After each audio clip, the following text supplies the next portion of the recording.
The Upanishads. Isha Upanishad. Behold the universe in the glory of God, and all that lives and moves on earth. Leaving the transient, find joy in the eternal. Set not your heart on another's possession. Working thus, a man may wish for a life of 100 years. Only actions done in God bind not the soul of man. There are demon-haunted worlds, regions of utter darkness. Whoever in life denies the spirit falls into that darkness of death. The spirit without moving is swifter than the mind. The senses cannot reach him. He is ever beyond them. Standing still, he overtakes those who run.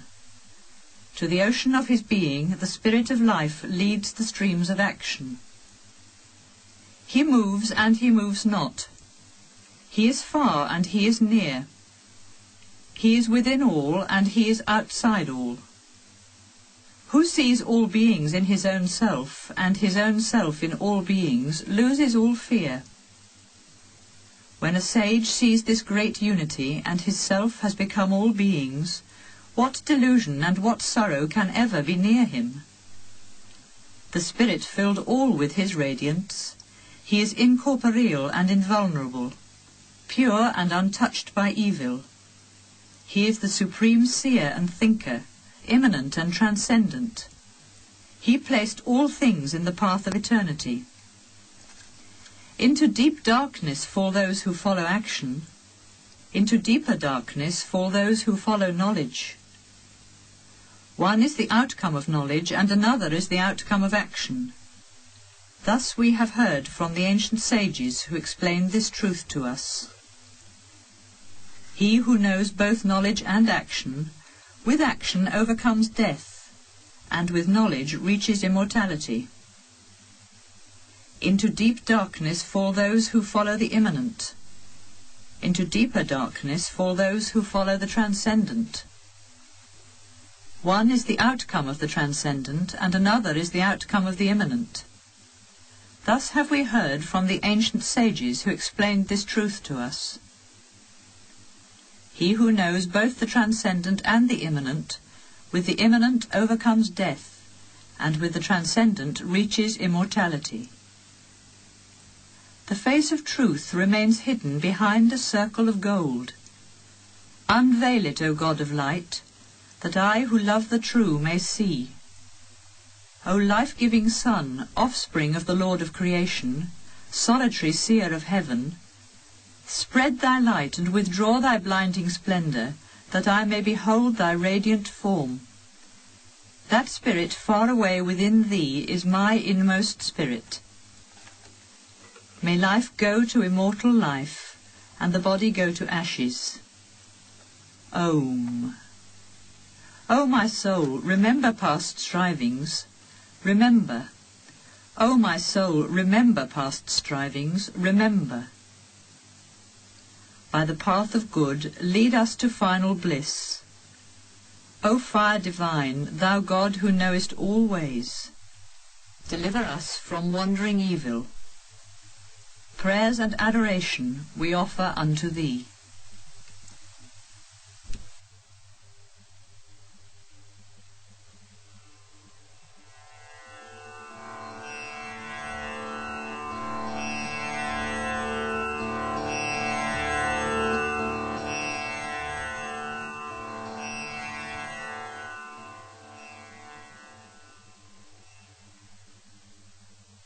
Kena Upanishad. Part 1. Who sends the mind to wander afar? Who first drives life to start on its journey? Who impels us to utter these words? Who is the spirit behind the eye and the ear? It is the ear of the ear, the eye of the eye, and the words, the mind of mind and the life of life. Those who follow wisdom pass beyond, and, on leaving this world, become immortal. There the eye goes not, nor words nor mind. We know not, we cannot understand. How he can be explained? He is above the known, and he is above the unknown. Thus have we heard from the ancient sages who explained this truth to us. What cannot be spoken with words, but that whereby words are spoken? Know that alone to be Brahman, the spirit, and not what people here adore. What cannot be thought with the mind, but that whereby the mind can think? Know that alone to be Brahman, the spirit, and not what people here adore. What cannot be seen with the eye, but that whereby the eye can see? Know that alone to be Brahman, the spirit, and not what people here adore. What cannot be heard with the ear, but that whereby the ear can hear? Know that alone to be Brahman, the spirit, and not what people here adore. What cannot be indrawn with breath, but that whereby breath is indrawn? Know that alone to be Brahman, the spirit, and not what people here adore. Part 2. Master, if you think I know well, little truth you know. You only perceive that appearance of Brahman that lies in the senses and is in you. Pursue your meditation. Disciple, I mean to know. I do not imagine I know him well, and yet I cannot say I know him not. Who of us knows this, knows him, and not who says, I know him not? He comes to the thought of those who know him beyond thought, not to those who imagine he can be attained by thought. He is unknown to the learned and known to the simple. He is known in the ecstasy of an awakening which opens the door of life eternal. By the self we obtain power, and by vision we obtain eternity. For a man who has known him, the light of truth shines. For one who has not known, there is darkness. The wise who have seen him in every being, on leaving this life, attain life immortal. Part 3. Once upon a time, Brahman, the Spirit Supreme, won a victory for the gods. And the gods thought in their pride, we alone attained this victory, ours alone is the glory. Brahman saw it, and appeared to them, but they knew him not. Who is that being that fills us with wonder? They cried. And they spoke to Agni, the god of fire. O God, all-knowing, go and see who is that being that fills us with wonder.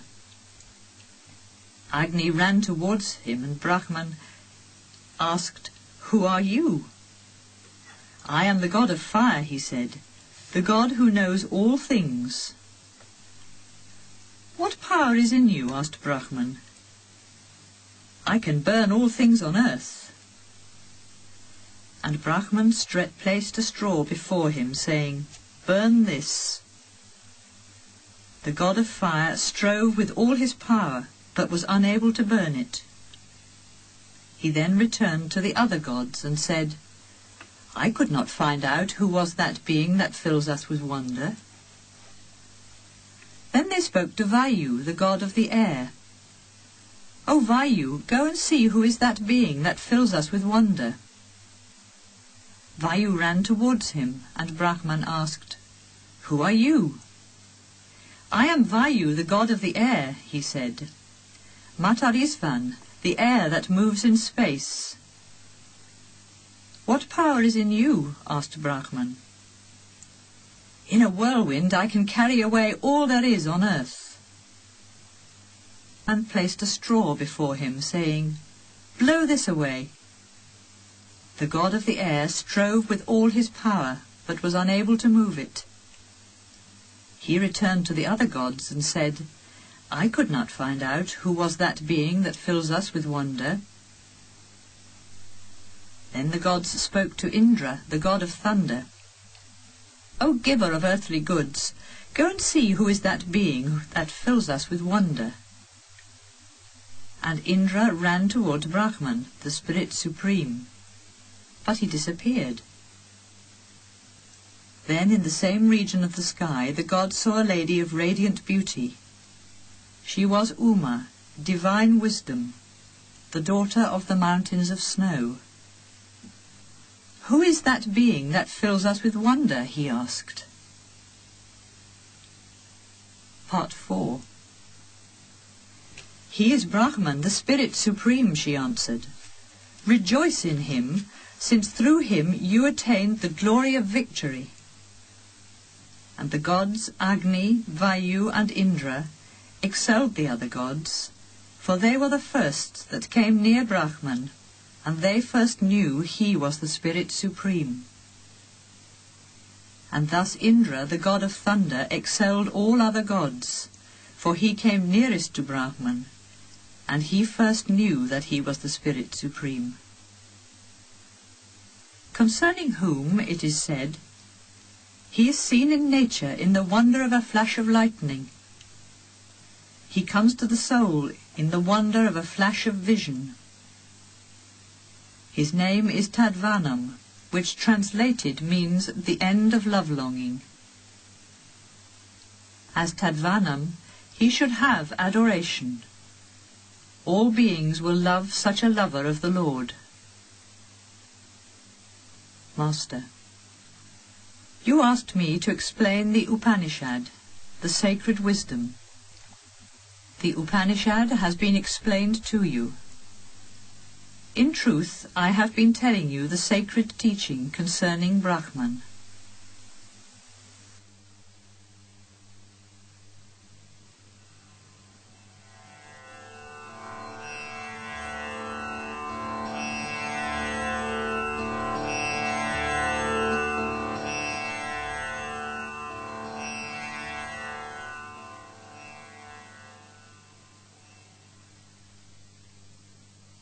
Katha Upanishad, Part 1. Vajrasava gave away all his possessions at a sacrifice, but it was out of a desire for heaven.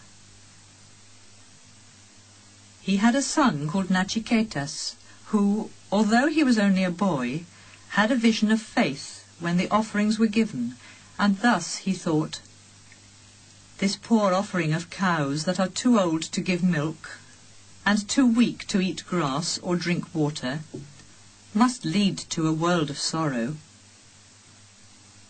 And he thought of offering himself and said to his father, "Father, to whom will you give me?"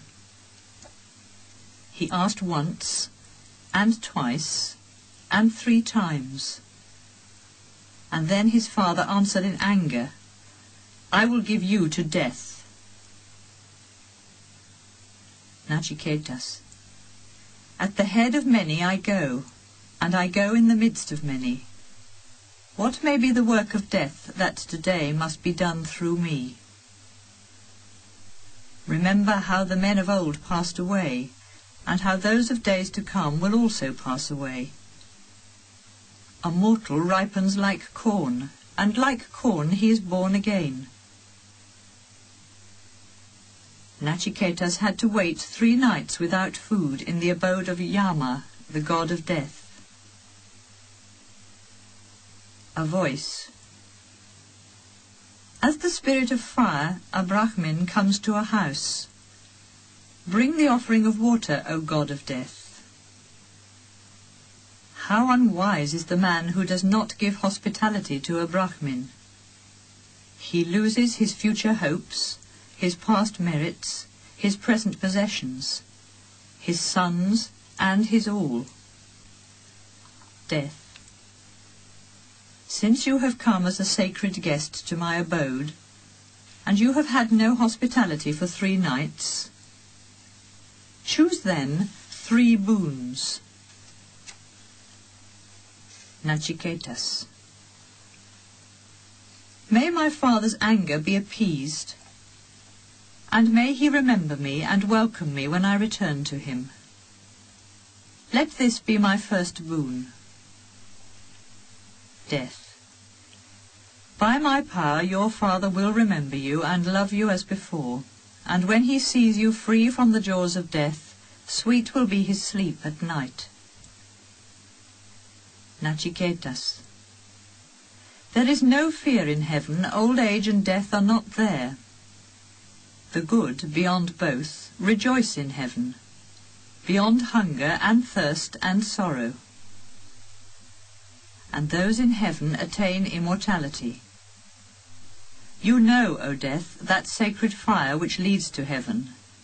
Explain it to me, since I have faith. Be this my second boon. Death. I know, Nachiketas, that sacred fire which leads to heaven. Listen.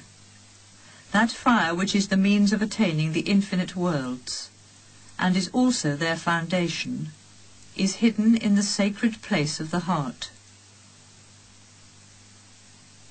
And Death told him of the fire of creation, the beginning of the worlds, and of the altar of the fire sacrifice, of how many bricks it should be built, and how they should be placed. Nachiketas repeated the teaching. Death was pleased, and went on, A further boon I give you today. This fire of sacrifice shall be known by your name. Take also from me this chain of many forms. One who lights 3 times this sacred fire, and attains union with the 3, and performs the 3 holy actions, passes beyond life and death, for then he knows the God of fire, the God who knows all things, and through knowledge and adoration he attains the peace supreme.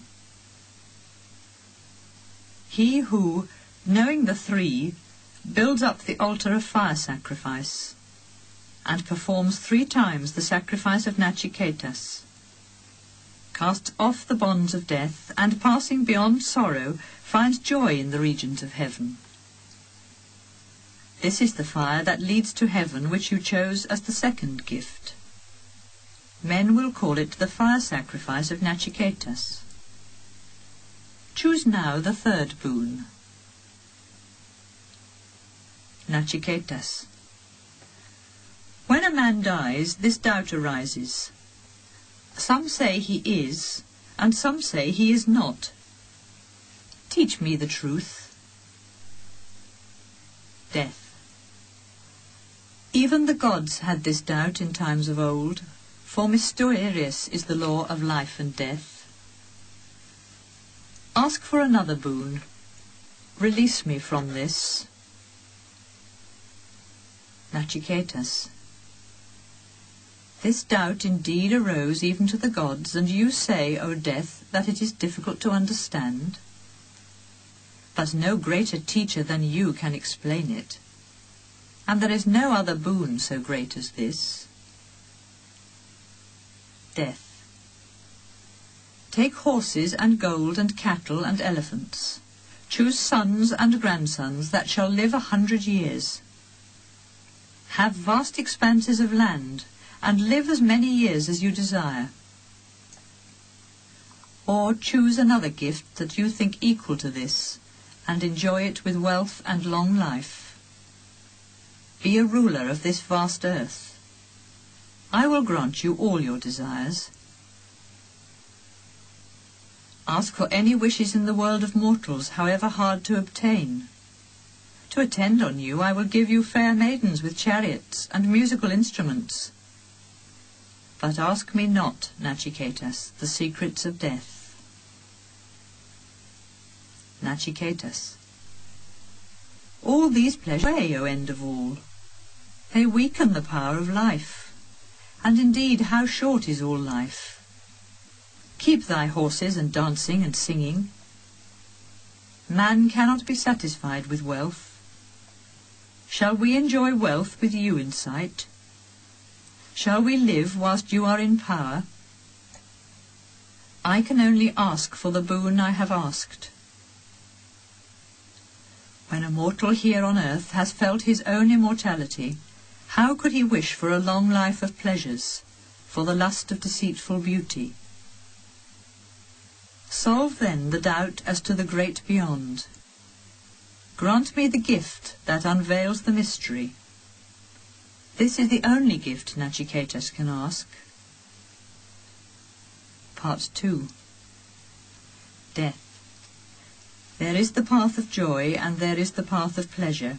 Both attract the soul. Who follows the first comes to good.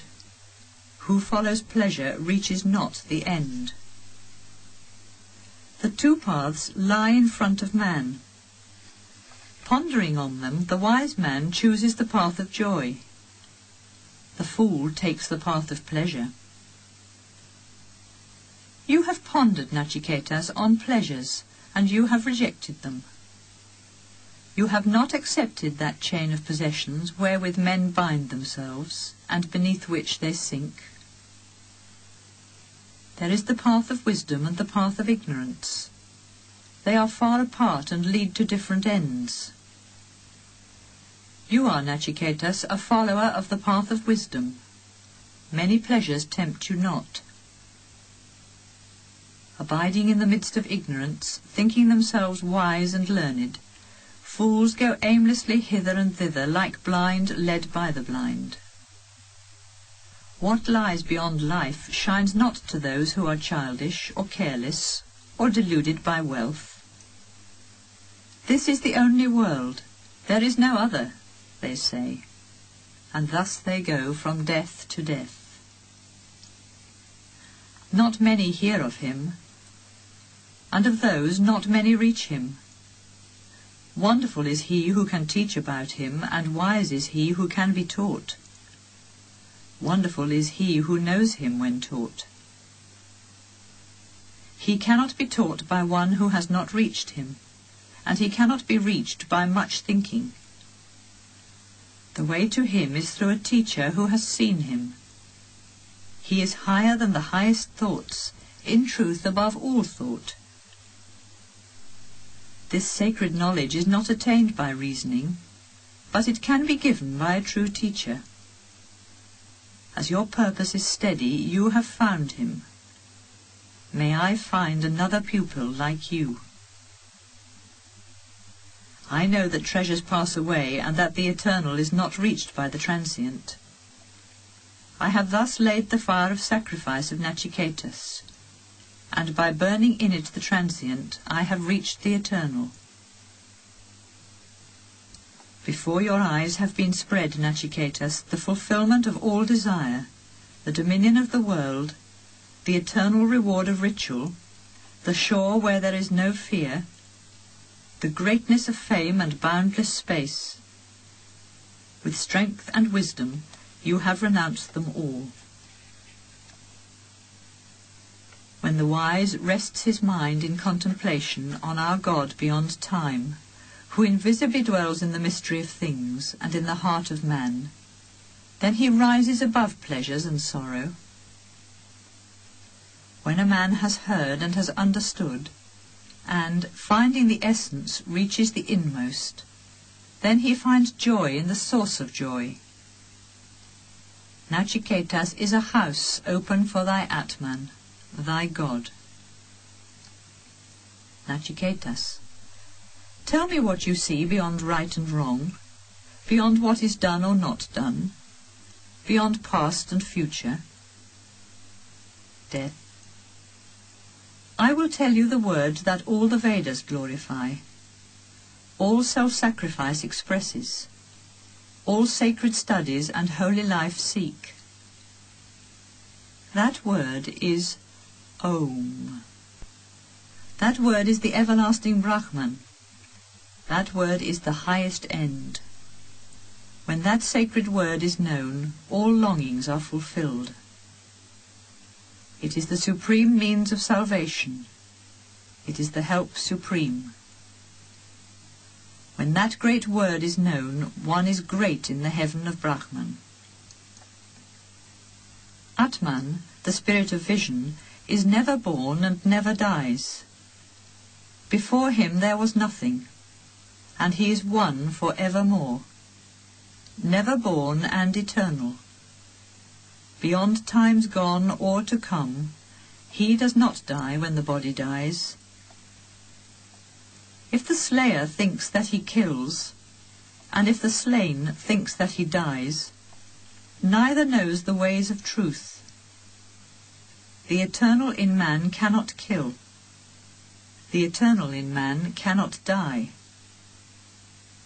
Concealed in the heart of all beings is the Atman, the spirit, the self. Smaller than the smallest atom, greater than the vast spaces. The man who surrenders his human will leaves sorrows behind, and beholds the glory of the Atman by the grace of the Creator. Resting he wanders afar, sleeping he goes everywhere. Who else but myself can know that God of joy and of sorrows? When the wise realize the omnipresent spirit who rests invisible in the visible and permanent in the impermanent, then they go beyond sorrow. Not through much learning is the Atman reached, not through the intellect and sacred teaching. It is reached by the chosen of him because they choose him. To his chosen the Atman reveals his glory. Not even through deep knowledge can the Atman be reached unless evil ways are abandoned. And there is rest in the senses, concentration in the mind, and peace in one's heart. Who knows in truth where he is? The majesty of his power carries away priests and warriors, and death itself is carried away. Part 3. In the secret high place of the heart there are two beings who drink the wine of life in the world of truth.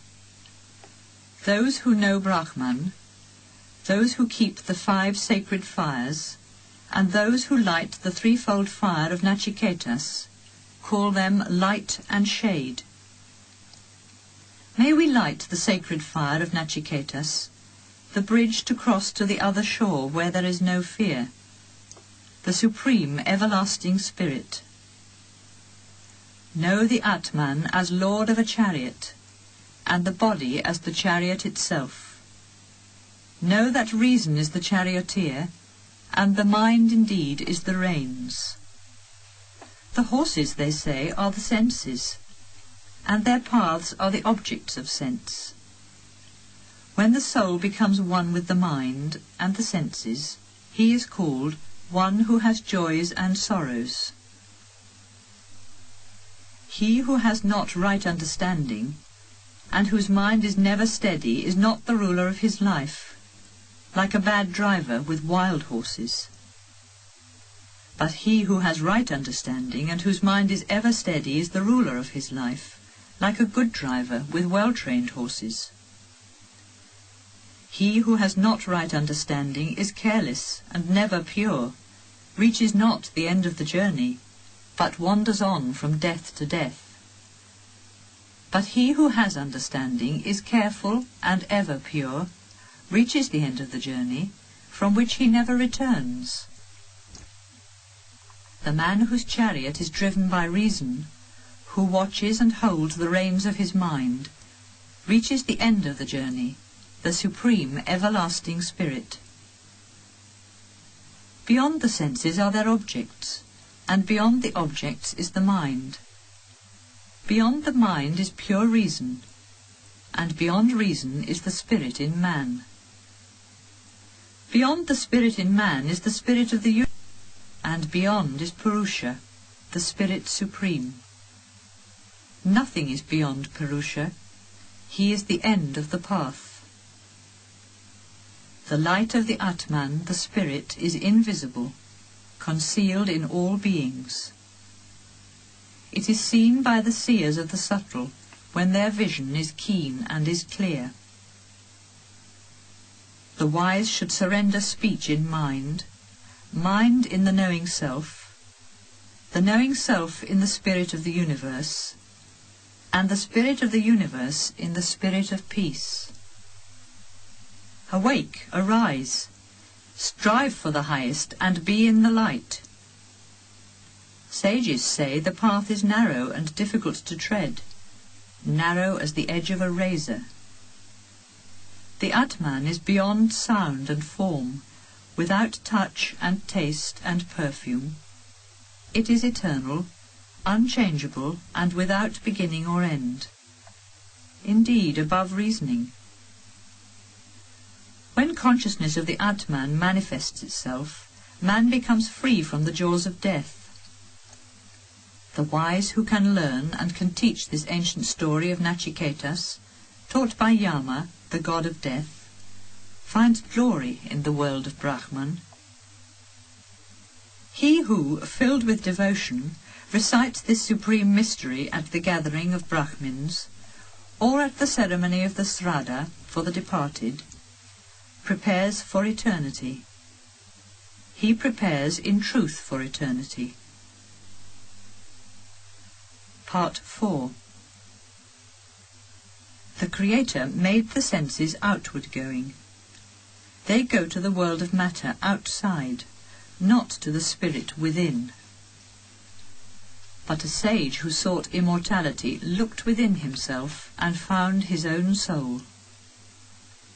The foolish run after outward pleasures and fall into the snares of vast embracing death.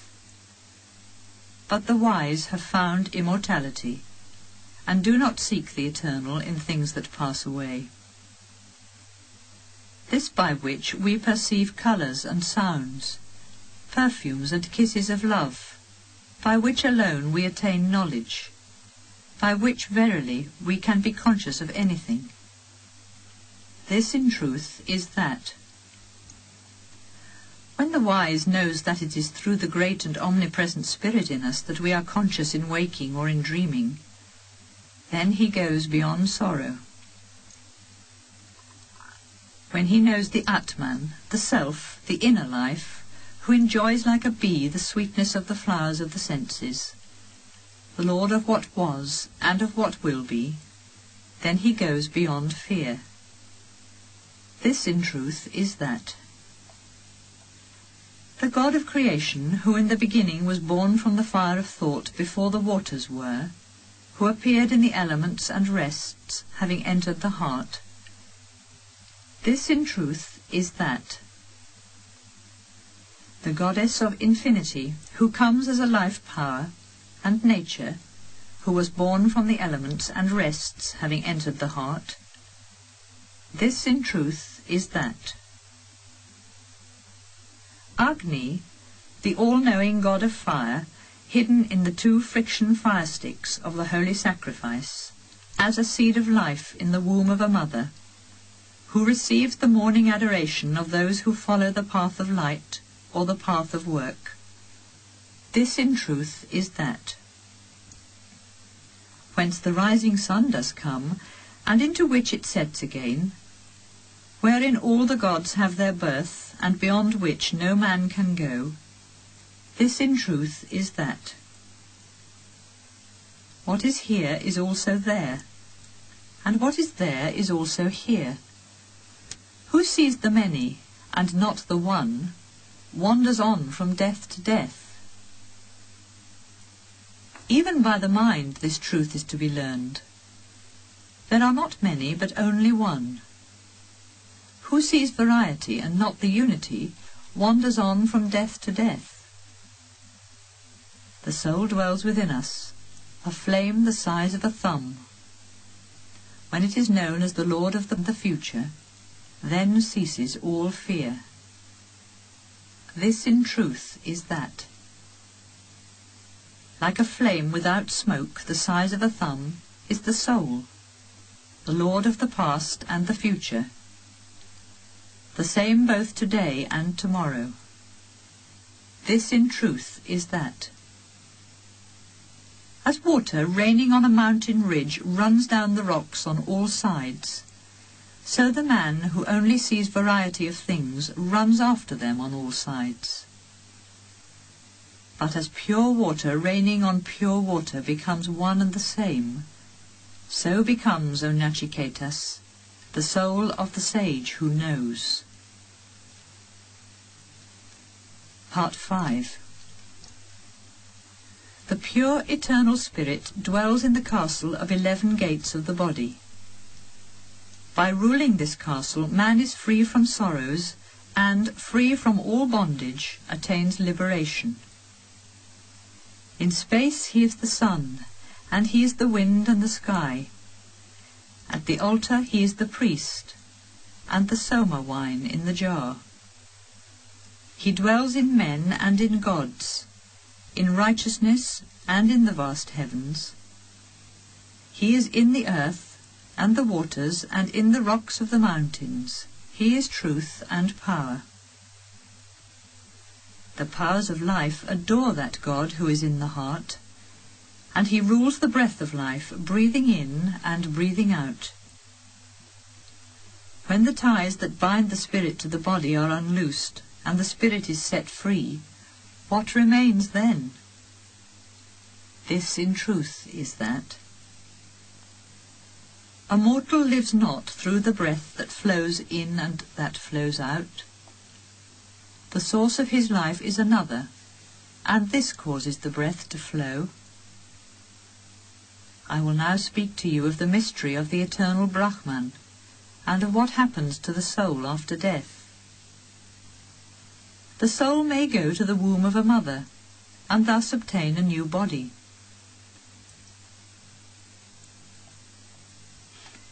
It even may go into trees or plants, according to its previous wisdom and work. There is a spirit who is awake in our sleep, and creates the wonder of dreams. He is Brahman, the spirit of light, who in truth is called the immortal. All the worlds rest on that spirit, and beyond him no one can go. This in truth is that. As fire, though one, takes new forms in all things that burn, the spirit, though one, takes new forms in all things that live. He is within all, and is also outside.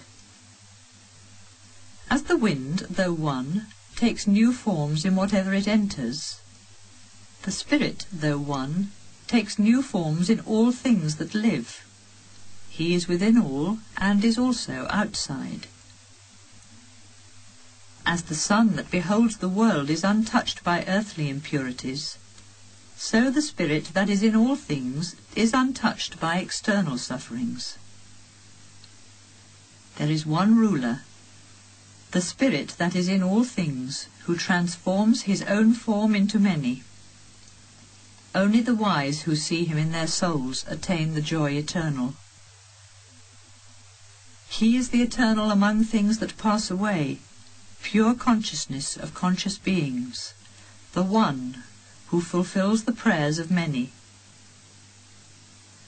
Only the wise who see him in their souls attain the peace eternal. This is that. Thus they realize the ineffable joy supreme. How can this be known? Does he give light, or does he reflect light? There the sun shines not, nor the moon, nor the stars.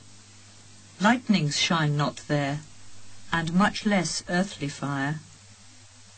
From his light all these give light, and his radiance illumines all creation. Part 6. The tree of eternity has its roots in heaven above, and its branches reach down to earth. It is Brahman, pure spirit, who in truth is called the immortal. All the worlds rest on that spirit, and beyond him no one can go. This in truth is that. The whole universe comes from him, and his life burns through the whole universe. In his power is the majesty of thunder. Those who know him have found immortality. From fear of him fire burns, and from fear of him the sun shines. From fear of him the clouds and the winds and death itself move on their way. If one sees him in this life before the body passes away, one is free from bondage, but if not, one is born and dies again in new worlds and new creations. Brahman is seen in a pure soul as in a mirror clear, and also in the Creator's heaven as clear as light, but in the land of shades as remembrance of dreams, and in the world of spirits as reflections in trembling waters. When the wise man knows that the material senses come not from the spirit, and that their waking and sleeping belong to their own nature, then he grieves no more. Beyond the senses is the mind, and beyond mind is reason, its essence. Beyond reason is the spirit in man, and beyond this is the spirit of the universe, the evolver of all. And beyond is Purusha, all-pervading, beyond definitions. When a mortal knows him, he attains liberation and reaches immortality. His form is not in the field of vision. No one sees him with mortal eyes. He is seen by a pure heart, and by a mind and thoughts that are pure. Those who know him attain life immortal. When the five senses and the mind are still, and reason itself rests in silence, then begins the path supreme. This calm steadiness of the senses is called yoga. Then one should become watchful, because yoga comes and goes. Words and thoughts cannot reach him, and he cannot be seen by the eye. How can he then be perceived except by him who says, "He is"? In the faith of "He is," his existence must be perceived, and he must be perceived in his essence. When he is perceived as he is, then shines forth the revelation of his essence. When all desires that cling to the heart are surrendered, then a mortal becomes immortal, and even in this world he is one with Brahman. When all ties that bind the heart are unloosened, then a mortal becomes immortal. This is the sacred teaching. 101 subtle ways come from the heart. One of them rises to the crown of the head. This is the way that leads to immortality. The others lead to different ends. Always dwelling within all beings is the Atman, the Purusha, the Self, a little flame in the heart. Let one with steadiness withdraw him from the body, even as an inner stem is withdrawn from its sheath. Know this pure immortal light. Know in truth this pure immortal light. And Nachiketas learnt the supreme wisdom taught by the god of afterlife, and he learnt the whole teaching of inner union, of yoga. Then he reached Brahman, the Spirit Supreme, and became immortal and pure. So in truth will anyone who knows his Atman, his higher self.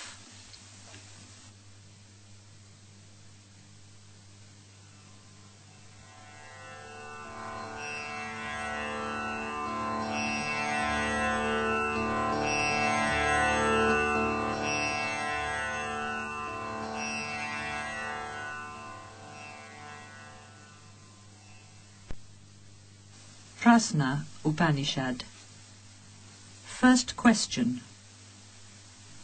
Sukesa Bharadvaja, Saibhya Satyakama, Sauyayani Gagya, Kasalya Asvalayana, Bhagava Vaidabhi, and Kabandi Katyayana were students filled with devotion for Brahman, the Supreme Spirit.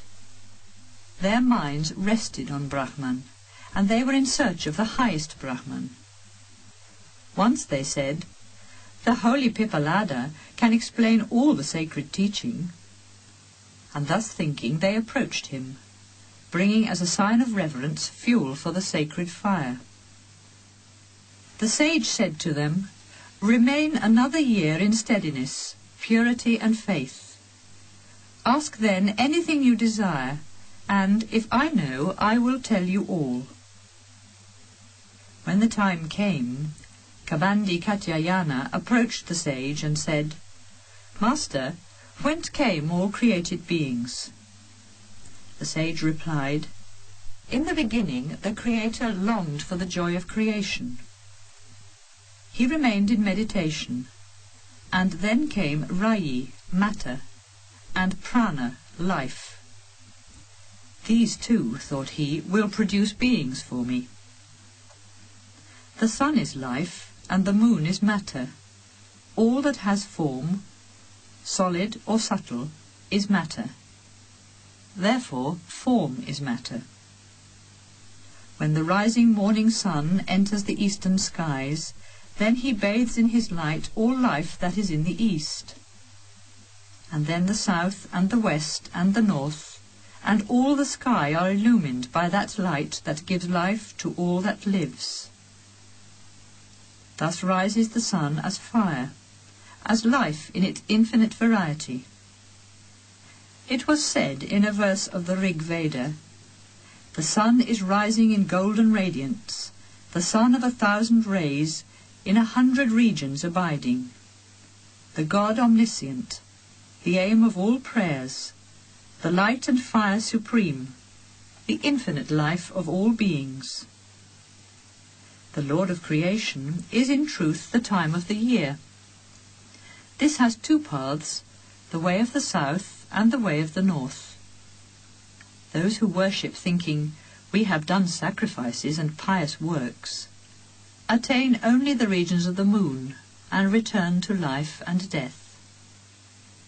That is why those sages who desire children and the life of the family follow the path of the south. This is the path that leads to the ancestors. But those who in search of the inner spirit follow the spiritual path of the north with steadiness, purity, faith and wisdom, attain the regions of the sun.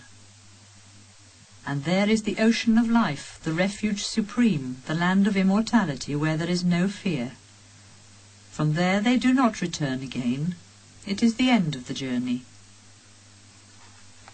There is a verse of the Rig Veda that says, "Some speak of a father who sends rain from the heaven of the north, resting on the seasons and showing himself in 12 ways. Others speak of a sage in the heaven of the south, with a chariot of 7 wheels and 6 spokes. The day and night are the Lord of creation. Day is life and night is matter. Those who join in love by day waste life, but they follow the good path, those who join in love by night. The dark fortnight is indeed matter, and the bright fortnight is life. Some sages perform their rituals in the bright fortnight, but some in the time of darkness.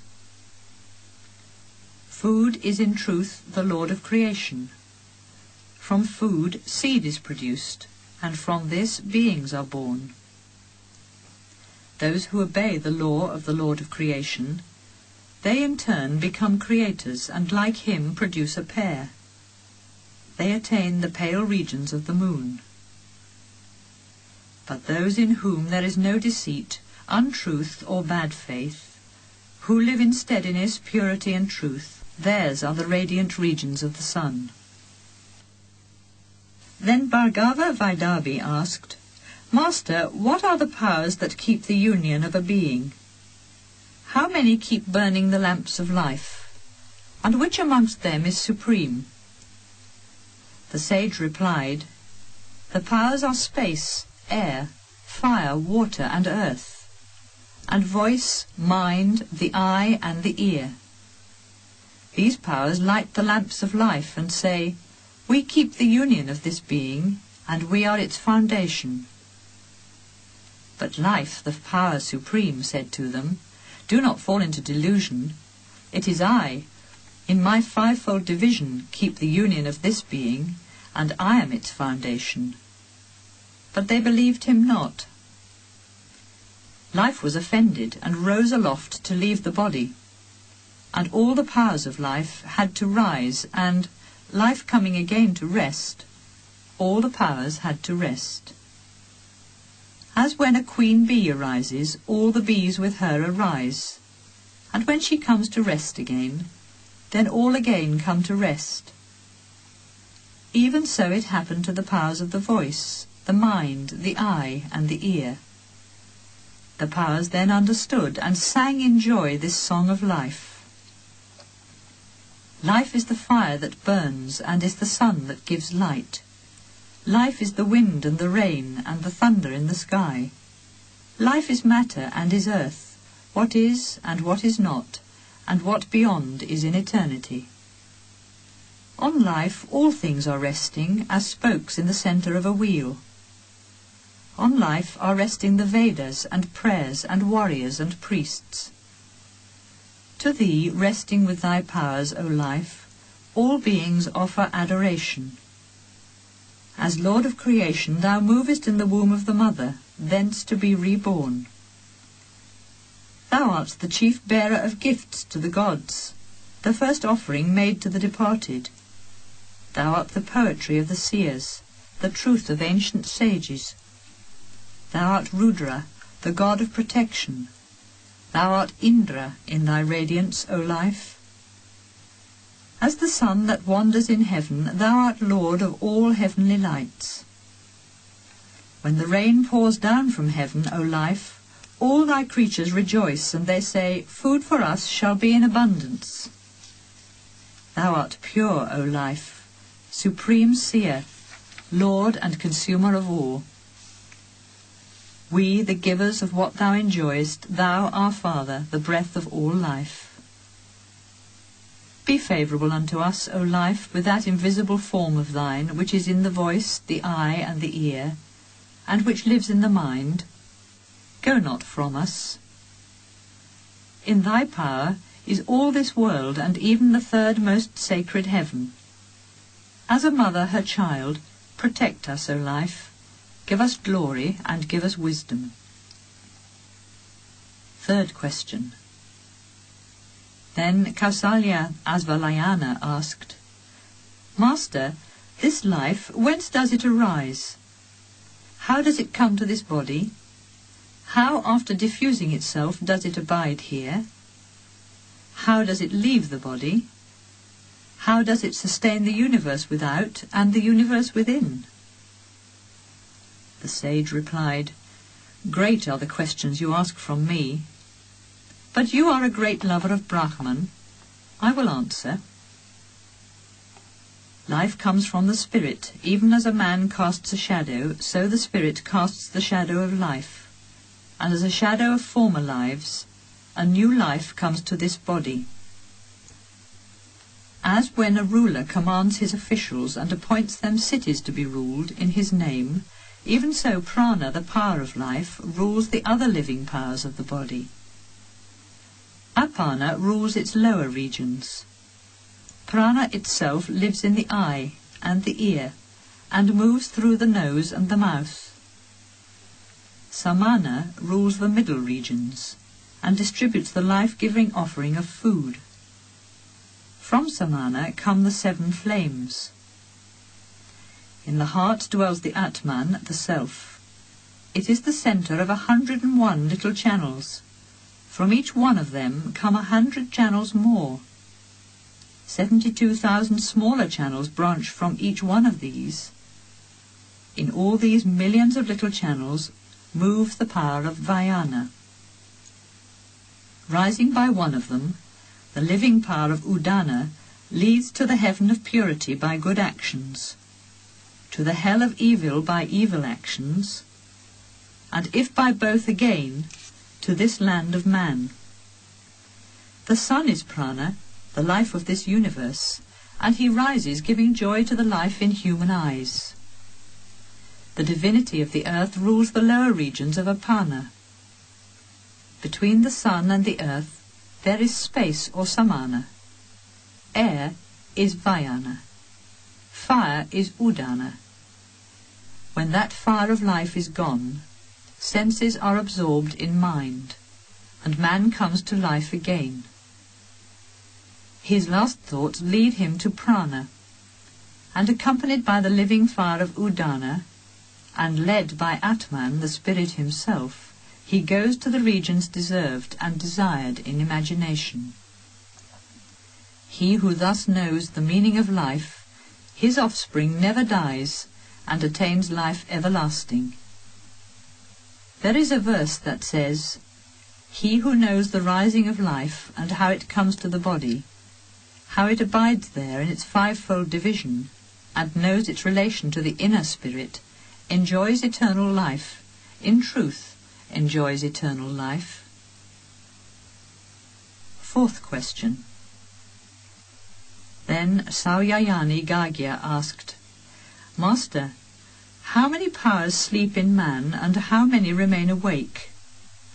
Who is that spirit that beholds the wonder of dreams? Who enjoys the mystery of sleep with no dreams? Who is that spirit on whom all the others find rest?" The sage replied, "As when before darkness falls the rays of the setting sun seem all to become one in its circle of light, though at the hour of sunrise they spread out again, even so all the powers of the senses become one in the higher power of the mind. Then a person does not see, hear, smell, taste, or touch, does not speak, receive or give, move, or enjoy joys of love. Then people say he sleeps. But in the city of the body the fires of life are burning, they sleep not. Apana is like the sacred home fire for ever kept burning from father to son. Vayana is like the fire of the south for offerings to the ancestors. Prana is like the fire of the east, lit up by the home fire. Samana is the Hotri priest, evenly distributing the two offerings of expiration and inspiration. The mind is the performer of the sacrifice, and Udana is its fruit, since every day it takes the mind in sleep to Brahman, the Almighty. And in dreams the mind beholds its own immensity. What has been seen is seen again, and what has been heard is heard again. What has been felt in different places of faraway regions returns to the mind again. Seen and unseen, heard and unheard, felt and not felt, the mind sees all, since the mind is all. But when the mind is overcome by its own radiance, then dreams are no longer seen. Joy and peace come to the body. Even as birds, O beloved, return to their tree for rest, thus all things find their rest in Atman, the Supreme Spirit. All things find their final peace in their inmost self, the Spirit. Earth, water, fire, air, space, and their invisible elements, sight, hearing, smell, taste, touch, and their various fields of sense, voice, hands, and all powers of action, mind, reason, the sense of eye, thought, inner light, and their objects, and even life and all that life sustains. It is the spirit of man who sees, hears, feels perfumes, touches and tastes, thinks and acts, and has all consciousness. And the spirit of man finds peace in the Spirit supreme and eternal. He who knows, O my son, that eternal spirit, incorporeal and shadowless, luminous and everlasting, attains that eternal spirit. He knows the all and becomes the all. A verse there is that says, "He who knows, O my beloved, that eternal spirit wherein consciousness and the senses, the powers of life and the elements find final peace, knows the all, and has gone into the all." Fifth question. Then Saibhya Satyakama asked, "Master, that man who until the end of his life rests on Om, his meditation, where does he go after life?" The sage replied, "The word Om, O Satyakama, is the transcendent and the immanent Brahman. the Spirit Supreme. With the help of this sacred word, the wise attains the one or the other. Om, or Aum, has 3 sounds. He who rests on the first, his meditation, is illumined thereby, and after death returns speedily to this world of men, led by the harmonies of the Rig Veda. Remaining here, in steadiness, purity and truth, he attains greatness. And if he rests his mind in meditation on the first 2 sounds, he is led by the harmonies of the Yajurveda to the regions of the moon. After enjoying their heavenly joys, he returns to earth again. But if, with the 3 sounds of the eternal Om, he places his mind in meditation upon the Supreme Spirit, he comes to the regions of light of the sun. There he becomes free from all evil, even as a snake sheds its old skin, and with the harmonies of the Sama Veda, he goes to the heaven of Brahma, wherefrom he can behold the spirit that dwells in the city of the human body, and which is above the highest life. There are 2 verses that say, "The 3 sounds not in union lead again to life that dies, but the wise who merge them into a harmony of union in outer, inner and middle actions become steady, he trembles no more." With the harmonies of the Rig Veda unto this world of man, and with those of the Yajurveda to the middle heavenly regions, but with the help of Om, the sage goes to those regions that the seers know in the harmonies of the Sama Veda. There he finds the peace of the Supreme Spirit, where there is no dissolution or death, and where there is no fear. 6th question. Then Sukesa Bharadvaja said, "Master, Prince Hiranyanaba, Kausalya, came once to me and asked this question. Do you know the spirit of 16 forms?" "I know him not," I answered the young prince. "If I knew him, how could I say that I knew him not?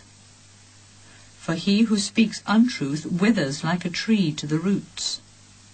I will not speak untruth." The prince became silent, and, mounting his chariot, departed. "And now I ask you, where is that spirit?"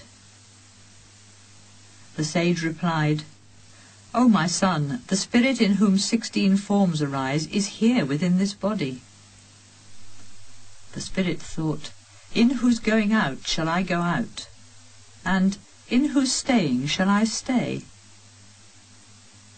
And he created life, and from life faith and space and air, light, water and earth, the senses and the mind. He created food, and from food austerity, sacred poems, holy actions, and even the worlds. And in the worlds name was created. As when rivers flowing towards the ocean find their final peace, their name and form disappear, and people speak only of the ocean. Even so the 16 forms of the seer all flow towards the spirit, and find there final peace. Their name and form disappear, and people speak only of spirit. There is a verse that says, "These forms in him find rest like spokes in the centre of a wheel. Know ye the spirit that should be known, that death may afflict you not." Then the sage said to the disciples, "Thus far I know the Supreme Spirit. There is nothing beyond." Bowing to him in adoration, the disciples said, "You are in truth our Father, who has saved us from ignorance, and has led us to the shore beyond." Adoration to the Supreme Seers. Adoration to the Supreme Seers.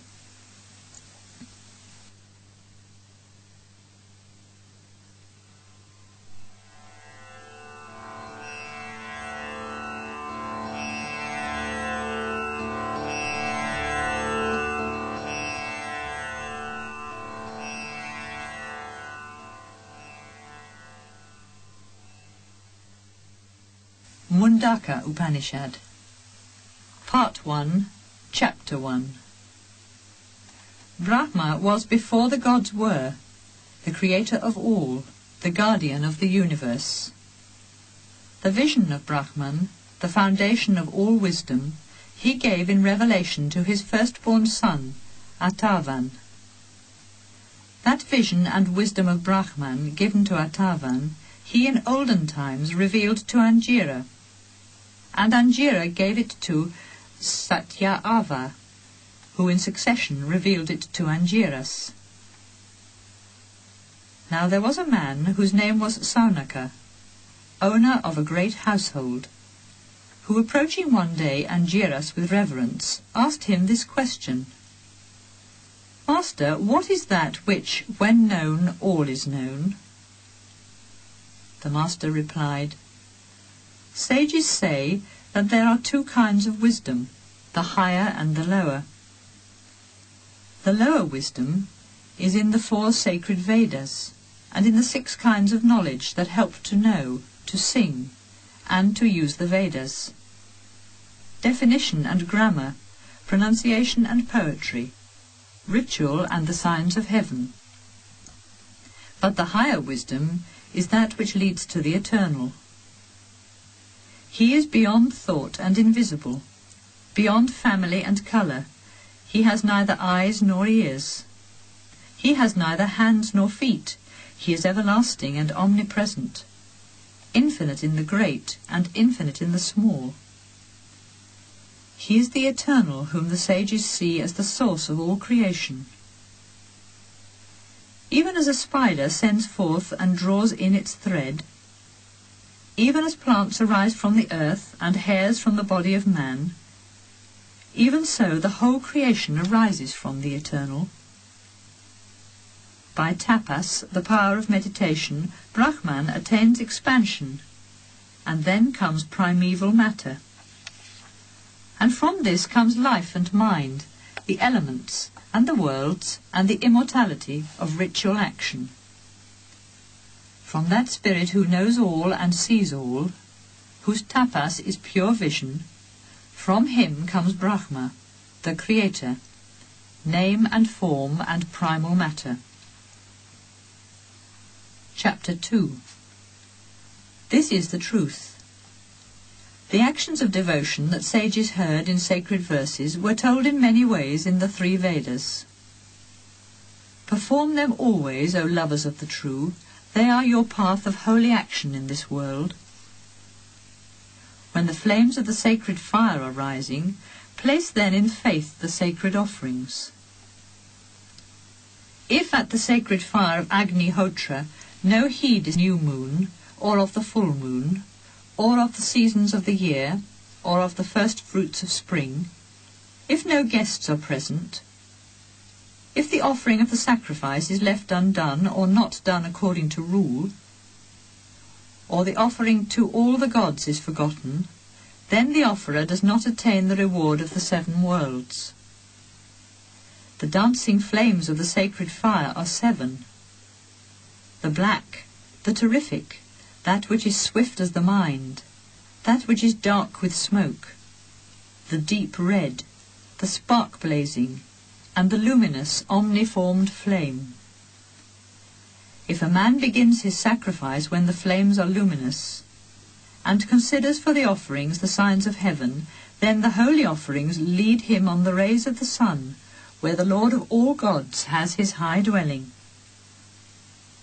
And when on the rays of sunlight the radiant offerings raise him, then they glorify him in words of melody.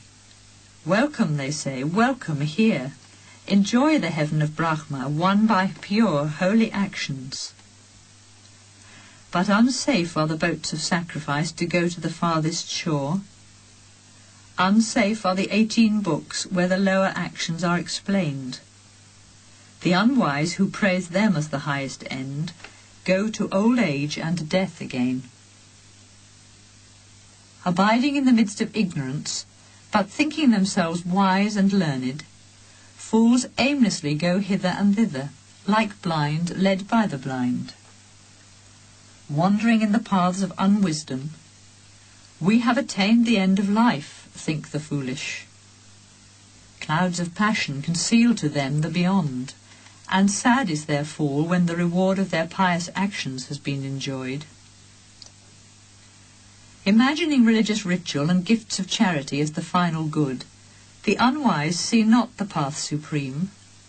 Indeed, they have in high heaven the reward of their pious actions, but thence they fall and come to earth or even down to lower regions. But those who in purity and faith live in the solitude of the forest, who have wisdom and peace, and long not for earthly possessions, those in radiant purity pass through the gates of the sun to the dwelling place supreme, where the spirit is in eternity. Beholding the worlds of creation, let the lover of God attain renunciation. What is above creation cannot be attained by action.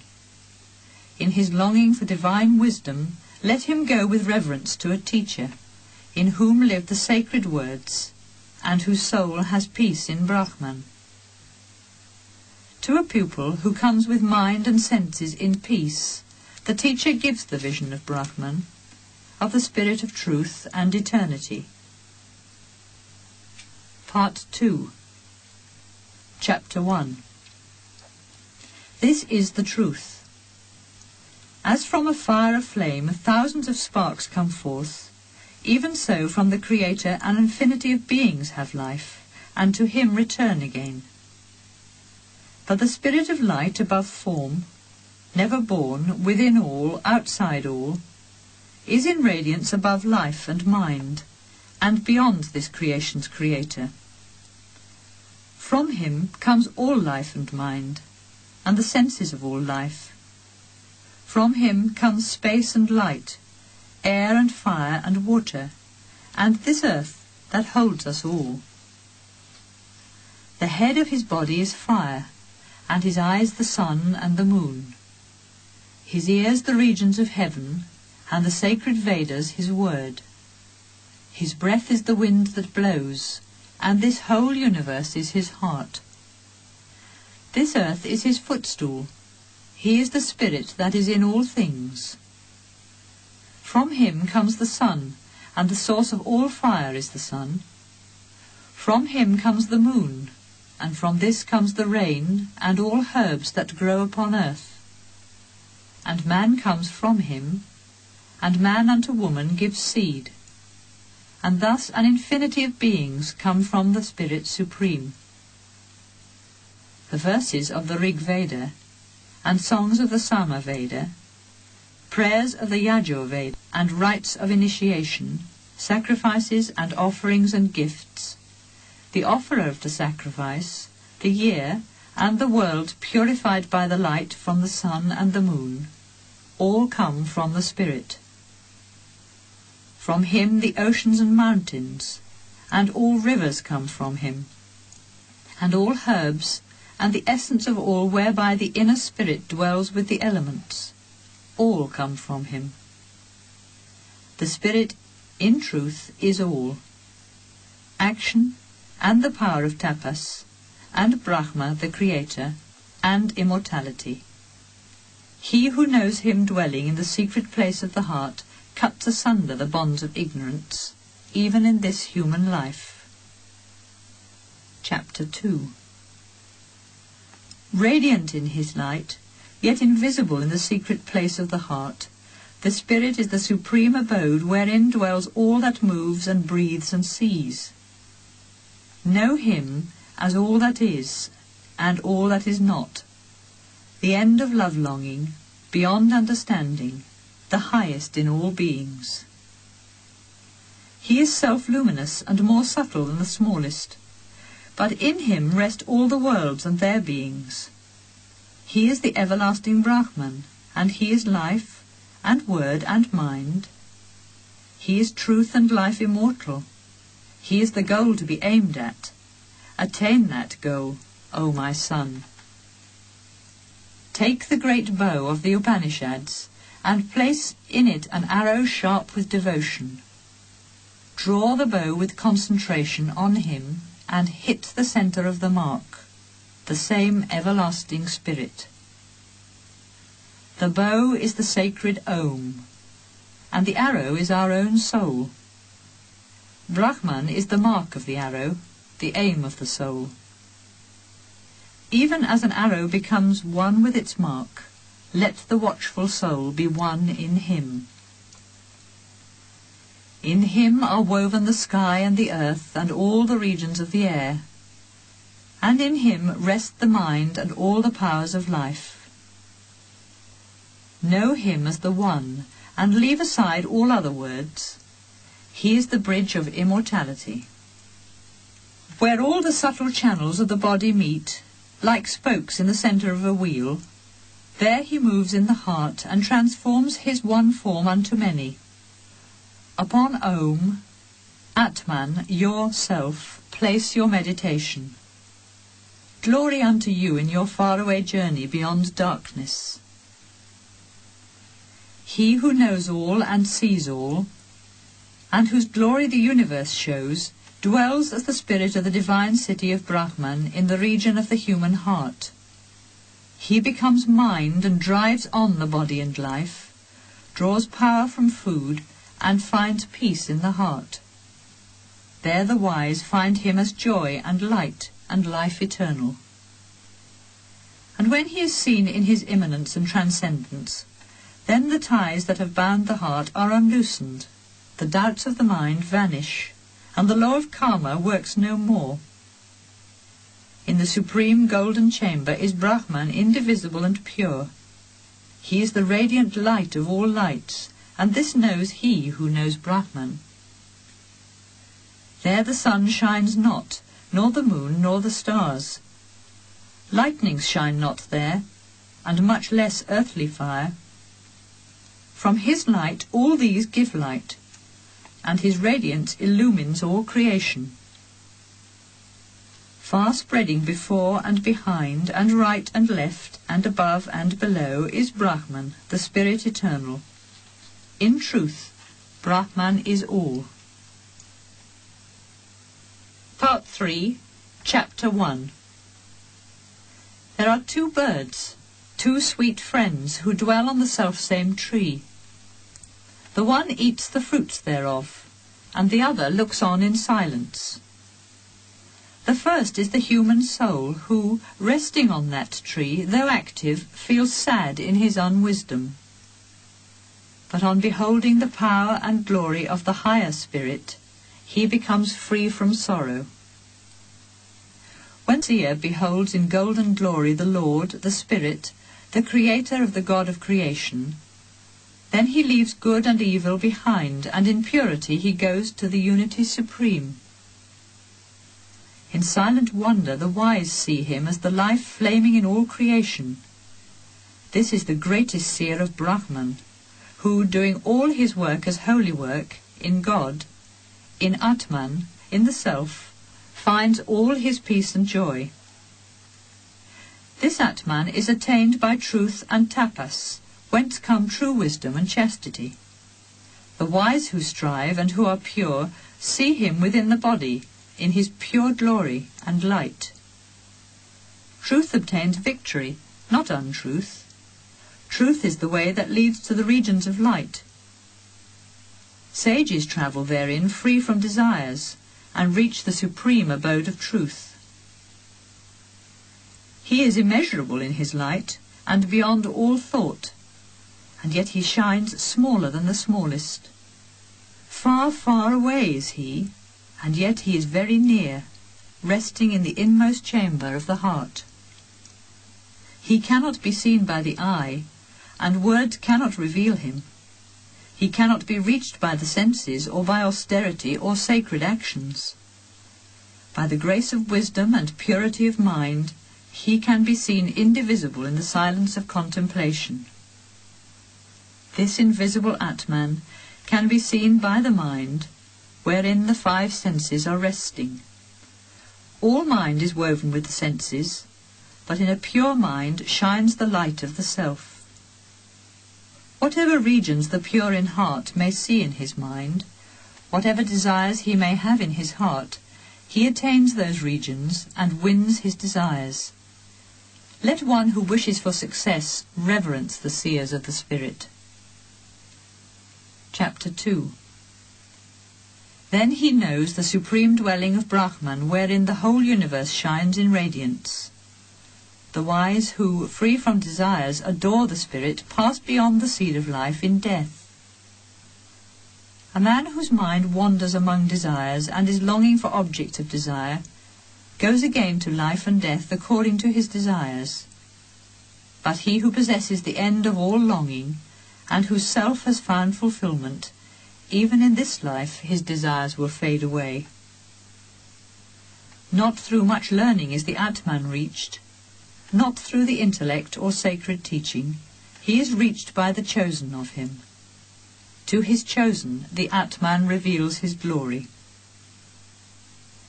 The Atman is not reached by the weak or the careless, or those who practice wrong austerity, but the wise who strive in the right way lead their soul into the dwelling of Brahman.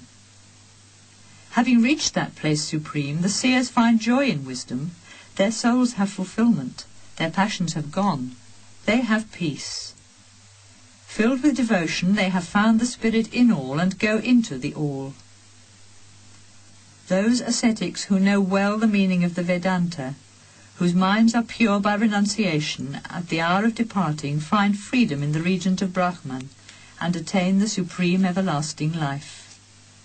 The 15 forms return to their sources, and the senses to their divinities. Actions and the self and his knowledge go to the supreme everlasting. As rivers flowing into the ocean find their final peace, and their name and form disappear, even so the wise become free from name and form, and enter into the radiance of the Supreme Spirit, who is greater than all greatness. In truth, who knows God becomes God.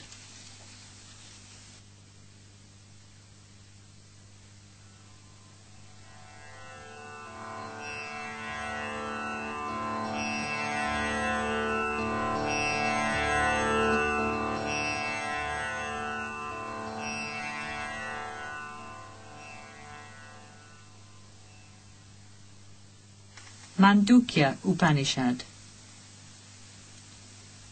Om.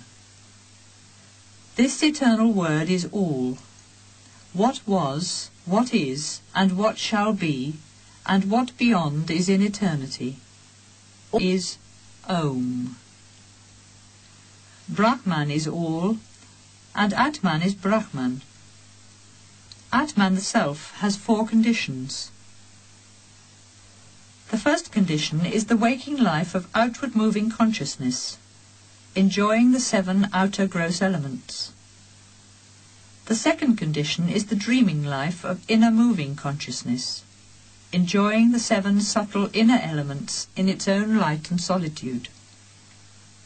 The third condition is the sleeping life of silent consciousness, when a person has no desires and beholds no dreams. That condition of deep sleep is one of oneness, a mass of silent consciousness made of peace and enjoying peace. This silent consciousness is all-powerful, all-knowing, the inner ruler, the source of all, the beginning and end of all beings. The fourth condition is Atman in his own pure state, the awakened life of supreme consciousness. It is neither outer nor inner consciousness, neither semi-consciousness nor sleeping consciousness, neither consciousness nor unconsciousness. He is Atman, the spirit himself, that cannot be seen or touched. That is above all distinction, beyond thought, and ineffable. In the union with him is the supreme proof of his reality. He is the end of evolution and non-duality. He is peace and love. This Atman is the eternal word, Om. Its 3 sounds, A, U, and M, are the first 3 states of consciousness. And these 3 states are the 3 sounds. The first sound, ah, is the first state of waking consciousness common to all men. It is found in the word apti, attaining, and adimatvam, being first. Who knows this attains in truth all his desires, and in all things becomes first. The second sound, oo, is the second state of dreaming consciousness. It is found in the words utkasha, uprising, and upayatvam, bothness. Who knows this raises the tradition of knowledge and attains equilibrium. In his family is never born anyone who knows not Brahman. The third sound, is the third state of sleeping consciousness. It is found in the word miti, measure, and in the root mi, to end. That gives apiti, final end. Who knows this measures all with his mind and attains the final end. The word Om as one sound is the fourth state of supreme consciousness. It is beyond the senses and is the end of evolution. It is non-duality and love. He goes with his self to the Supreme Self who knows this. Who knows this?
Shvetashvatara Upanishad, Part 1.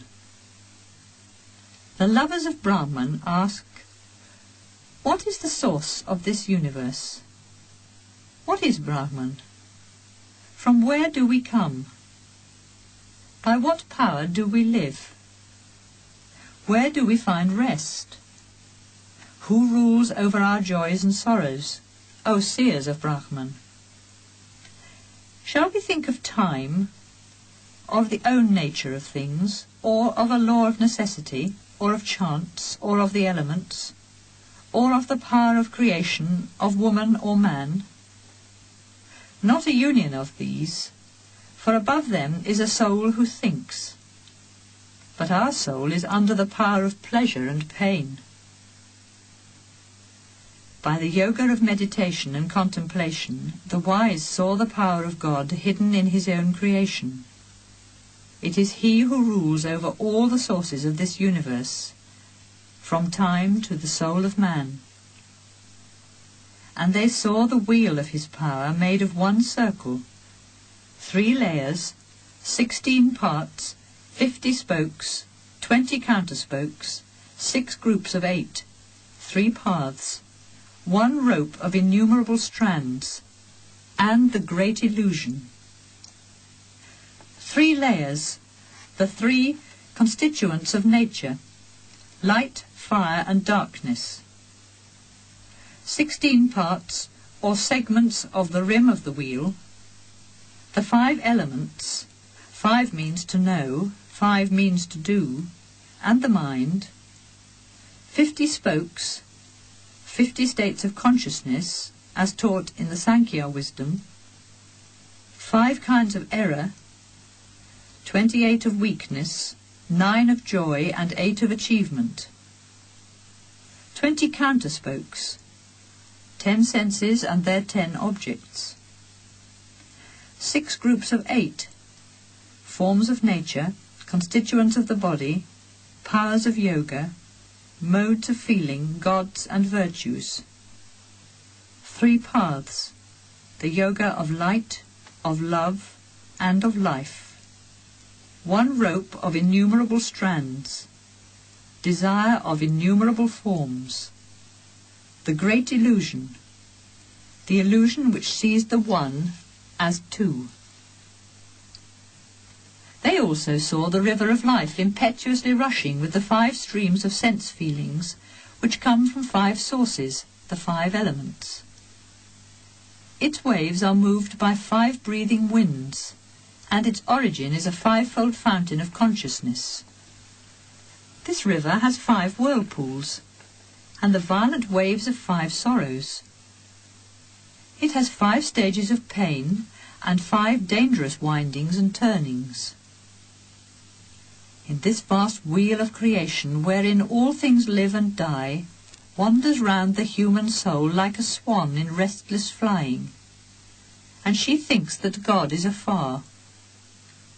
But when the love of God comes down upon her, then she finds her own immortal life. Exalted in songs has been Brahman. In him are God, and the world, and the soul, and he is the imperishable supporter of all. When the seers of Brahman see him in all creation, they find peace in Brahman, and are free from all sorrows. God upholds the oneness of this universe, the seen and the unseen, the transient and the eternal. The soul of man is bound by pleasure and pain, but when she sees God, she is free from all fetters.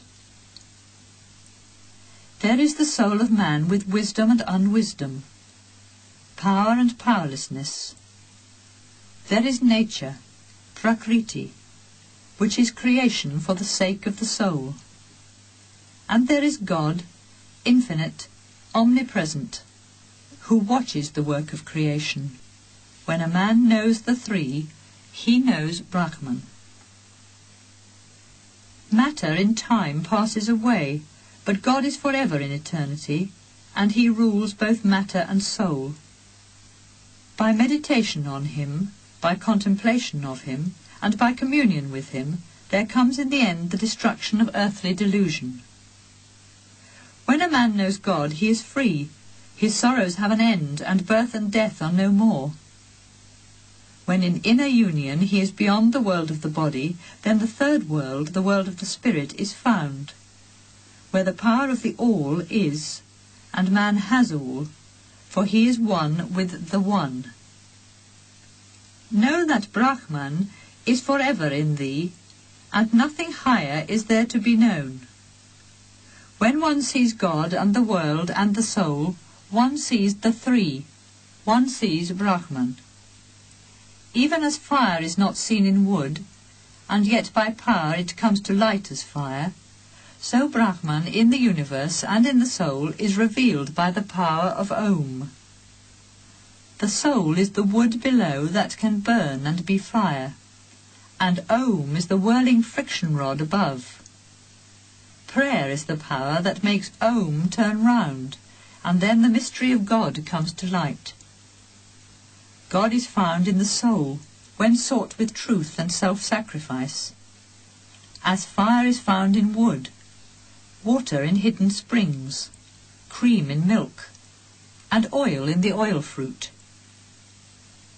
There is a spirit who is hidden in all things, as cream is hidden in milk, and who is the source of self-knowledge and self-sacrifice. This is Brahman, the Spirit Supreme. This is Brahman, the Spirit Supreme. Part 2. Savitri, the god of inspiration, sent the mind and its powers to find truth. He saw the light of the god of fire and spread it over the earth. By the grace of God Savitri, our mind is one with him, and we strive with all our power for light. Savitri gives life to our souls, and then they shine in great light. He makes our mind and its powers one, and leads our thoughts to heaven. The seers of the God who sees all keep their mind and their thoughts in oneness. They sing the glory of God Savitri, who has given every man his work. I sing the songs of olden times with adoration. May my own songs follow the path of the sun. Let all the children of immortality hear me, even those who are in the highest heaven. Where the fire of the Spirit burns, where the wind of the Spirit blows, where the soma wine of the Spirit overflows, there a new soul is born. Inspired then by Savitri, let us find joy in the prayers of olden times, for if we make them our rock, we shall be made pure of past sins. With upright body, head and neck, lead the mind and its powers into thy heart, and the Om of Brahman will then be thy boat with which to cross the rivers of fear. And when the body is in silent steadiness, breathe rhythmically through the nostrils with a peaceful ebbing and flowing of breath. The chariot of the mind is drawn by wild horses, and those wild horses have to be tamed. Find a quiet retreat for the practice of yoga, sheltered from the wind, level and clean, free from rubbish, smouldering fires and ugliness. And where the sound of waters and the beauty of the place help thought and contemplation. These are the imaginary forms that appear before the final vision of Brahman. A mist, a smoke, and a sun. A wind, fireflies, and a fire. Lightnings, a clear crystal, and a moon. When the yogi has full power over his body composed of the elements of earth, water, fire, air, and ether, then he obtains a new body of spiritual fire, which is beyond illness, old age, and death. The first fruits of the practice of yoga are health, waste matter, and a clear complexion, lightness of the body, a pleasant scent, and a sweet voice, and an absence of greedy desires. Even as a mirror of gold covered by dust, when cleaned well, shines again in full splendour. When a man has seen the truth of the Spirit, he is one with him.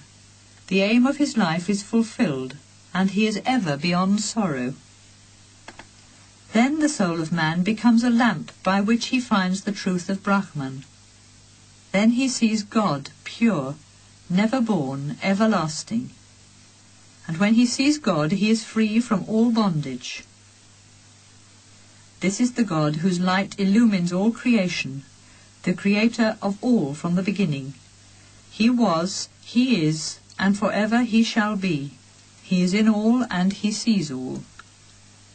Glory be to that God who is in the fire, who is in the waters, who is in plants and in trees, who is in all things in this vast creation. Unto that Spirit be glory and glory. Part 3. There is one in whose hands is the net of Maya, who rules with his power, who rules all the worlds with his power. He is the same at the time of creation and at the time of dissolution. Those who know him attain immortality. He is Rudra. He alone is the one who governs the worlds with his power. He watches over all beings and rules their creations and their destruction. His eyes and mouths are everywhere. His arms and feet are everywhere. He is God who made heaven and earth, who gave man his arms, and who gave to the birds their wings.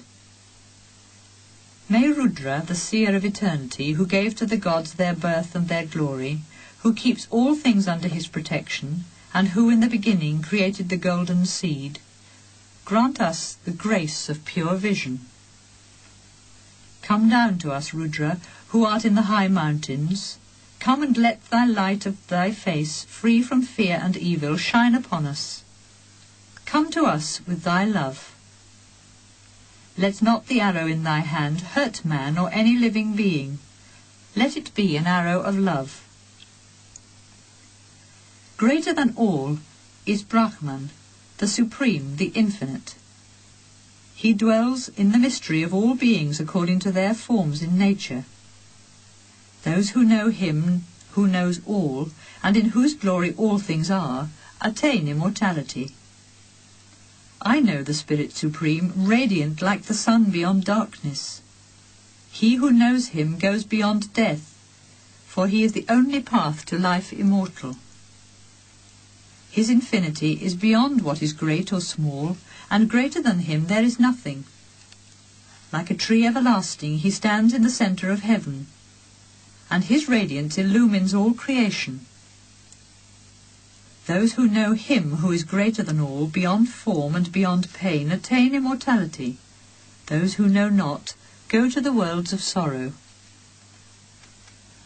All this universe is in the glory of God, of Shiva, the god of love.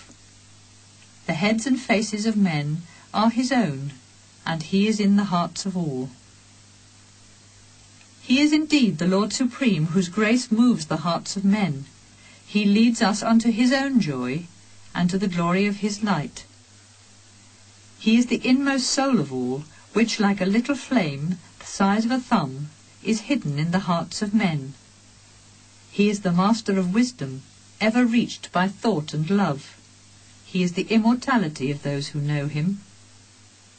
He has innumerable heads and eyes and feet, and his vastness enfolds the universe, and even a measure of 10 beyond. God is in truth the whole universe, what was, what is, and what beyond shall ever be.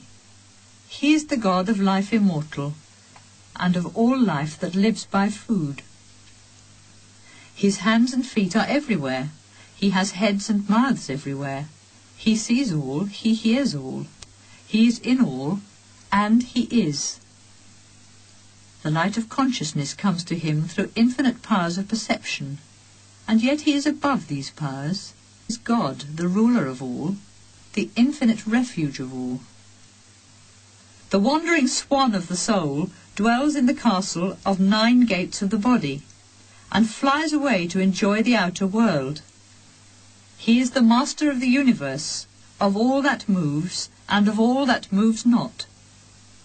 Without hands he holds all things, without feet he runs everywhere. Without eyes he sees all things. Without ears all things he hears. He knows all, but no one knows him, the Spirit before the beginning, the Spirit Supreme everlasting. Concealed in the heart of all beings lies the Atman, the Spirit, the Self, smaller than the smallest atom, greater than the greatest spaces. When by the grace of God man sees the glory of God, he sees him beyond the world of desire, and then sorrows are left behind. I know that Spirit whose infinity is in all, who is ever one beyond time. I know the Spirit whom the lovers of Brahman call eternal, beyond the birth and rebirth of life. Part 4. May God, who in the mystery of his vision and power transforms his white radiance into his many-coloured creation, from whom all things come and into whom all they return, grant us the grace of pure vision. He is the sun, the moon and the stars. He is the fire, the waters and the wind. He is Brahma, the creator of all, and Prajapati, the lord of creation. Thou this boy, and thou this maiden, thou this man, and thou this woman. Thou art this old man who supports himself on a staff. Thou the God, whom appears in forms infinite. Thou the blue bird, and thou the green bird. Thou the cloud that conceals the lightning, and thou the seasons and the oceans. Beyond beginning, thou art in thy infinity, and all the worlds had their beginning in thee. There is nature never born, who with her three elements, light, fire and darkness, creates all things in nature. There is the never-born soul of man bound by the pleasures of nature, and there is the spirit of man never born, who has left pleasures behind in the joy of the beyond. There are two birds, two sweet friends who dwell on the self-same tree. The one eats the fruits thereof, and the other looks on in silence. The first is the human soul, who resting on that tree, though active, feels sad in his unwisdom. But on beholding the power and the glory of the higher spirit, he becomes free from sorrow. Of what use is the Rig Veda to one who does not know the spirit from whom the Rig Veda comes, and in whom all things abide? For only those who have found him have found peace. For all the sacred books, all holy sacrifice and ritual and prayers, all the words of the Vedas, and the whole past and present and future come from the spirit. With Maya, his power of wonder, he makes all things, and by Maya the human soul is bound. Know therefore that nature is Maya, but that God is the ruler of Maya, and that all beings in our universe are parts of his infinite splendour. He rules over the sources of creation. From him comes the universe, and unto him it returns. He is the Lord, the giver of blessings, the one God of our adoration, in whom there is perfect peace. May Rudra, the seer of eternity, who gave to the gods their birth and their glory, who keeps all things under his protection, and who in the beginning saw the golden seed, grant us the grace of pure vision. Who is the God to whom we shall offer adoration? The God of gods, in whose glory the worlds are, and who rules this world of man and all living beings. He is the God of forms infinite, in whose glory all things are, smaller than the smallest atom, and yet the creator of all, ever living in the mystery of his creation. In the vision of this love there is everlasting peace. He is the Lord of all, who, hidden in the heart of things, watches over the world of time. The gods and the seers of Brahman are one with him. And when a man knows him, he cuts the bonds of death. When one knows God, who is hidden in the heart of all things, even as cream is hidden in milk, and in whose glory all things are, he is free from all bondage. This is the God whose work is all the worlds, the supreme soul who dwells for ever in the hearts of men. Those who know him through their hearts and their minds become immortal. There is a region beyond darkness where there is neither day nor night, nor what is nor what is not. Only Shiva, the god of love, is there. It is the region of the glorious splendour of God, from whom came the light of the sun, and from whom the ancient wisdom came in the beginning. The mind cannot grasp him above or below, or in the space between. With whom shall we compare him whose glory is the whole universe? Far beyond the range of vision he cannot be seen by mortal eyes, but he can be known by the heart and the mind, and those who know him attain immortality. A man comes to thee in fearful wonder and says, "Thou art God, who never was born. Let thy face, Rudra, shine upon me, and let thy love be my eternal protection. Hurt not my child, nor the child of my child. Hurt not my life, my horses, or my cows. Kill not in anger our brave men, for we ever come to thee with adorations." Part 5. Two things are hidden in the mystery of infinity of Brahman: knowledge and ignorance. Ignorance passes away, and knowledge is immortal. But Brahman is in eternity above ignorance and knowledge. He is the one in whose power are the many sources of creation, and the root and the flower of all things. The golden seed, the Creator, was in his mind in the beginning, and he saw him born when time began. He is God who spreads the net of transmigration and then withdraws it in the field of life. He is the Lord who created the lords of creation, the supreme soul who rules over all. Even as the radiance of the sun shines everywhere in space, so does the glory of God rule over all his creation. In the unfolding of his own nature, he makes all things blossom into flower and fruit. He gives to them all their fragrance and colour. He, the one, the only God who rules the universe. There is a spirit hidden in the mystery of the Upanishads and the Vedas, and Brahma, the god of creation, owns him as his own creator. It is the spirit of God, seen by gods and seers of olden times, who, when one with him, became immortal. When a man is bound by the three powers of nature, he works for a selfish reward, and in time he has his reward. His soul then becomes the many forms of the three powers, strays along the three paths, and wanders on through life and death. The soul is like the sun in splendour. When it becomes one with the self-conscious I am and its desires, it is a flame the size of a thumb. But when one with pure reason and the inner spirit, it becomes in concentration as the point of a needle. The soul can be thought as the part of a point of a hair, which divided by 100 were divided by 100 again. And yet in this living soul there is the seed of infinity.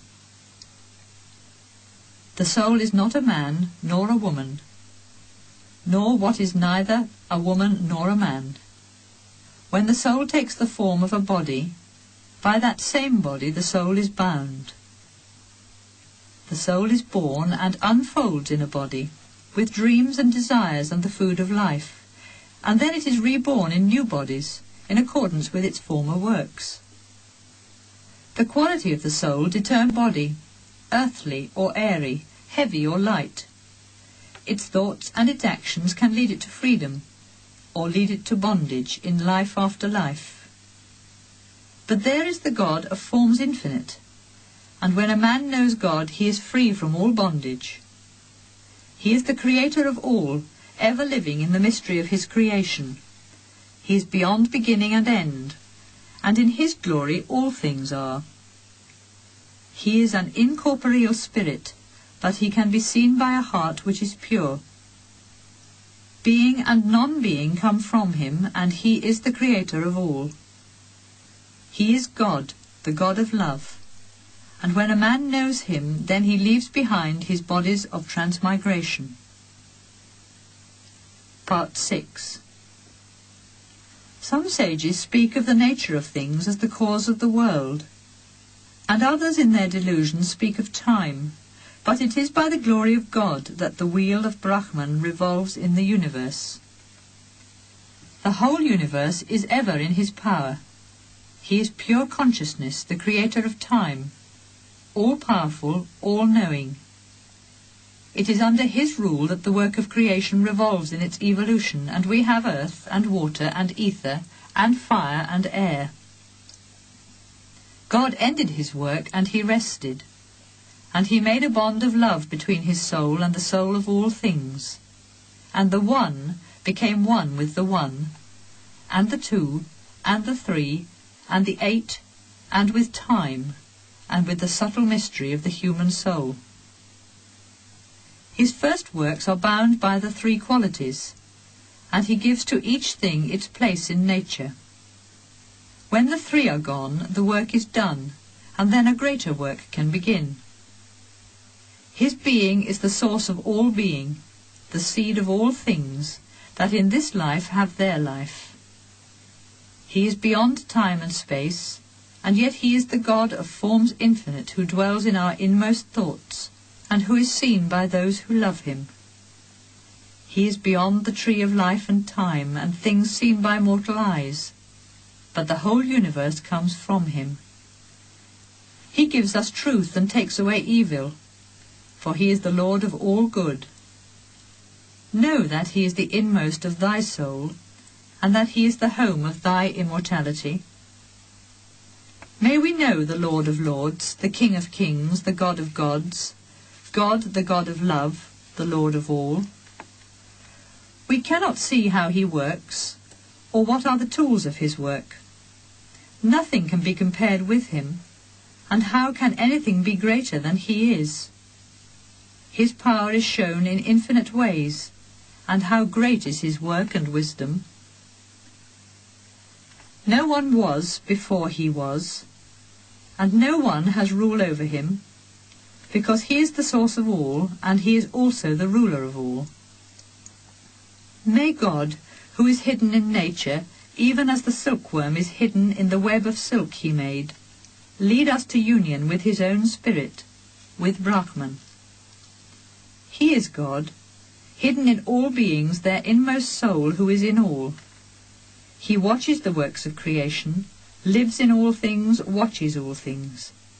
He is pure consciousness, beyond the three conditions of nature, the One who rules the work of the silence of many, the One who transforms one seed into many. Only those who see God in their soul attain the joy eternal. He is the eternal among things that pass away, pure consciousness of conscious beings, the one who fulfills the prayers of many. By the vision of Sankhya and the harmony of Yoga, a man knows God, and when a man knows God, he is free from all fetters. There the sun shines not, nor the moon, nor the stars. Lightnings shine not there, and much less earthly fire. From his light all these give light, and his radiance illumines all creation.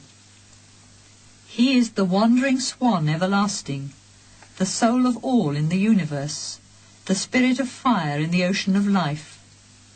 To know him is to overcome death, and he is the only path to life eternal. The created creator of all, he knows all. He is pure consciousness, the creator of time, all-powerful, all-knowing. He is the Lord of the soul and of nature, and of the three conditions of nature. From him comes the transmigration of life and liberation, bondage in time and freedom in eternity. He is the God of light, immortal in his glory, pure consciousness, omnipresent, the loving protector of all. He is the everlasting ruler of the world. Could there be any ruler but he? Longing, therefore, for liberation, I go for refuge to God, who by his grace reveals his own light, and who in the beginning created the God of creation, and gave to him the sacred Vedas. I go for refuge to God, who is one in the silence of eternity, pure radiance of beauty and perfection, in whom we find our peace. He is the bridge supreme which leads to immortality, and the spirit of fire which burns the dross of lower life. If ever for man it were possible to fold the tent of the sky, in that day he might be able to end his sorrow without the help of God. By the power of inner harmony, and by the grace of God, Shvetashvatara had the wisdom of Brahman. He then spoke to his nearest hermit students about the supreme purification, about Brahman, whom the seers adore. This supreme mystery of the Vedanta, which was revealed in olden times, must only be given to one whose heart is pure, and who is a pupil or a son. If one has a supreme love for God, and also loves his master as God, then the light of this teaching shines in a great soul. It shines indeed in a great soul.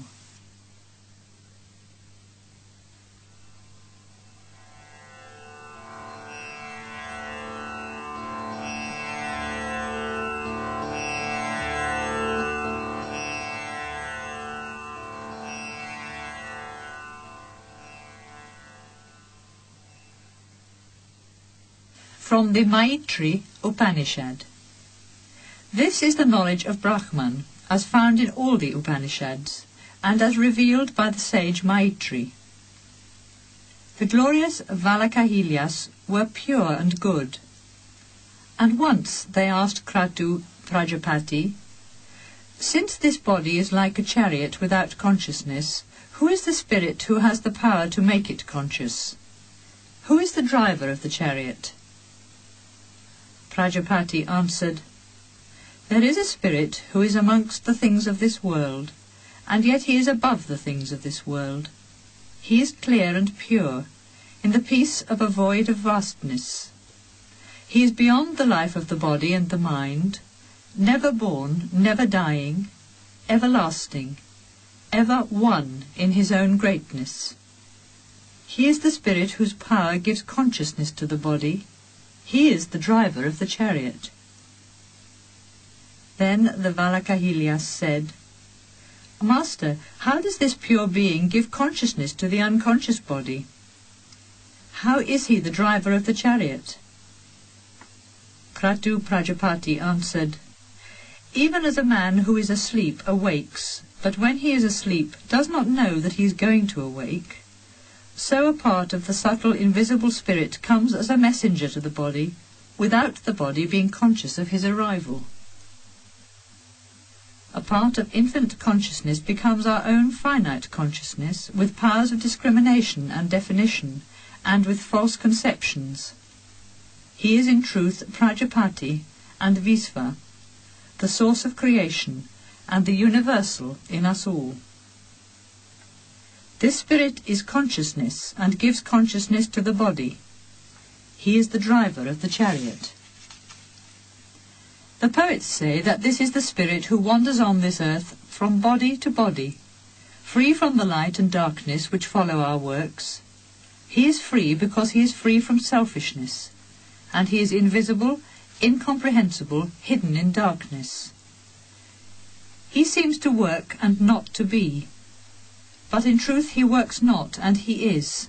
He is in his own being pure, never changing, never moving, unpollutable, and in peace beyond desires he watches the drama of the universe.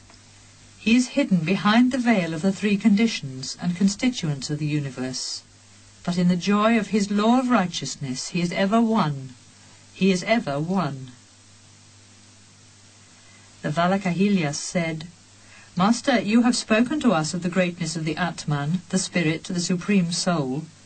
But what is the soul who is bound by the light or darkness, which follow works, and who, born again from good and evil, rises or falls in its wanderings, under the impulse of two contrary powers?" Prajapati answered, "There is indeed the other soul composed of the elements of the body, the Bhutatman, who is bound by the light or darkness, which follow works, and who, born again from good and evil, rises or falls in its wanderings under the impulse of two contrary powers. And this is the explanation. There are 5 subtle elements, tan matras, and these are called elements. There are also 5 gross elements, mahabhutas, and these are also called elements. The union of these is called the human body. The human soul rules the body, but the immortal spiritual soul is pure like a drop of water on a lotus leaf.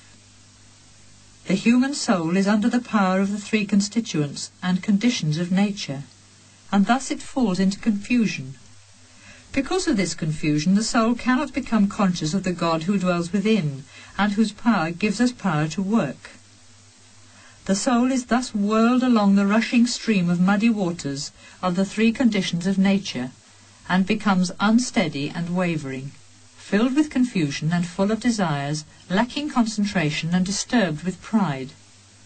Whenever the soul has thoughts of I and mine, it binds itself with its lower self, as a bird with the net of a snare. Brahman is. Thus says the seer of Brahman. Brahman is the door. Thus speaks the man of austere harmony, whose sins have been washed away. Om is the glory of Brahman, says the man of contemplation, forever thinking on Brahman. It is therefore by vision, by harmony, and by contemplation that Brahman is attained. In the beginning all was Brahman, one and infinite. He is beyond north and south, and east and west, and beyond what is above or below. His infinity is everywhere.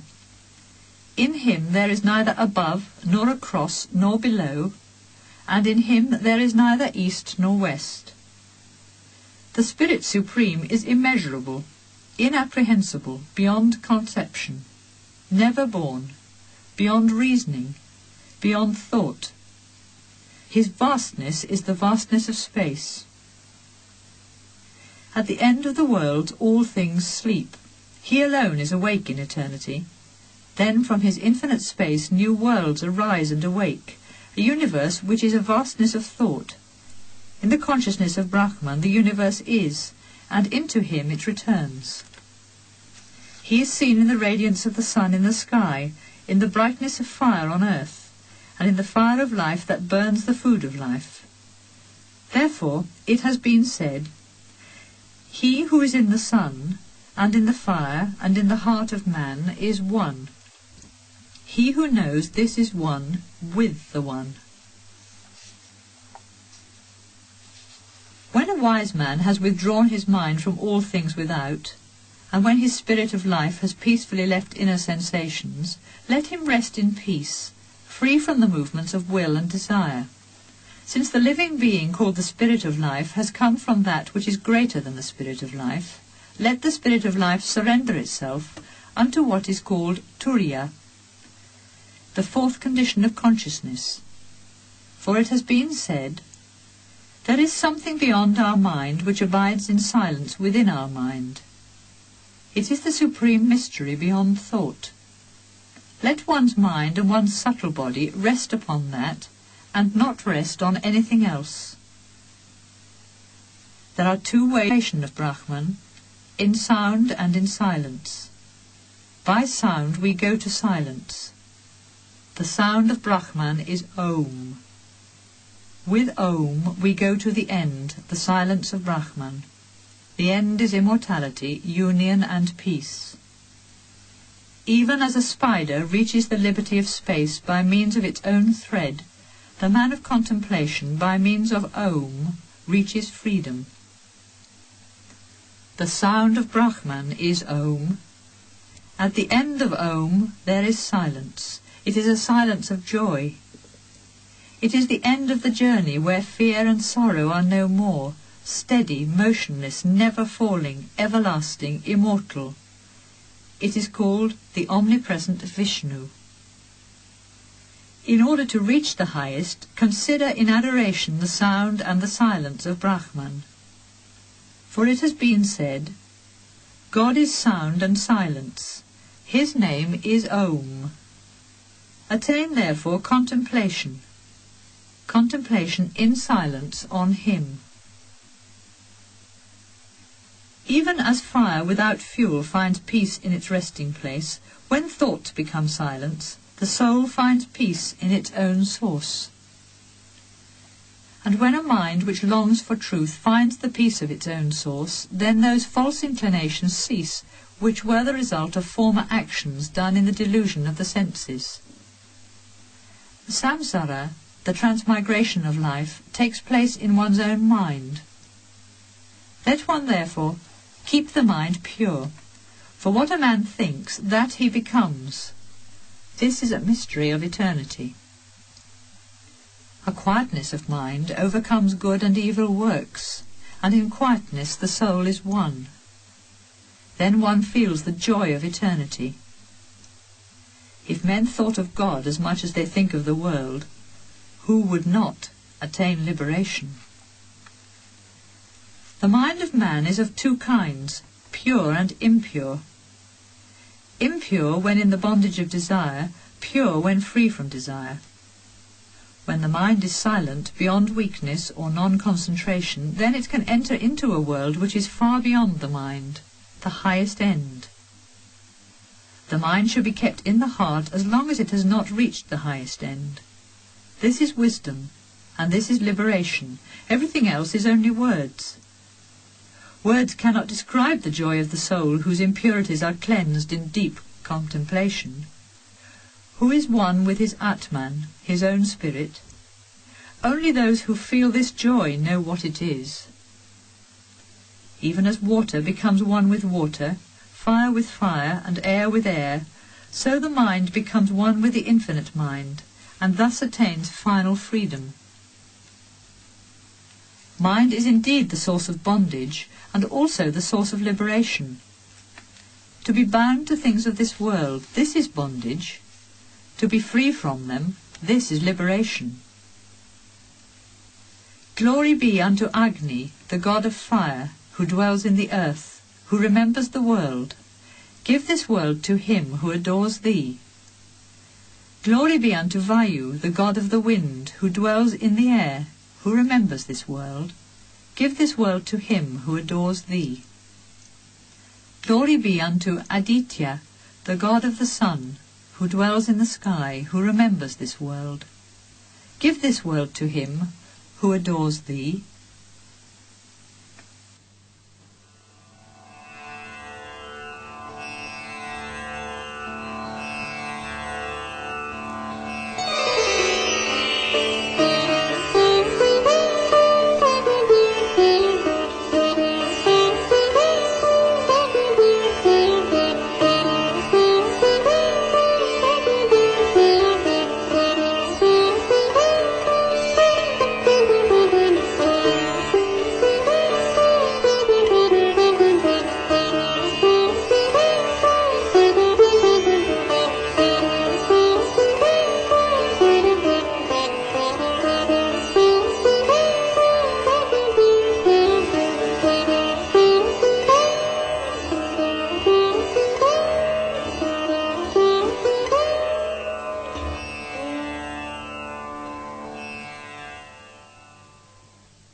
From the Kaushitaki Upanishad. When a man is speaking, he cannot be breathing. This is the sacrifice of breath to speech. And when a man is breathing, he cannot be speaking. This is the sacrifice of speech to breath. These are the two never-ending immortal offerings of man, whether he is awake or whether he is asleep. These are the three adorations of the all-conquering Kaushitaki.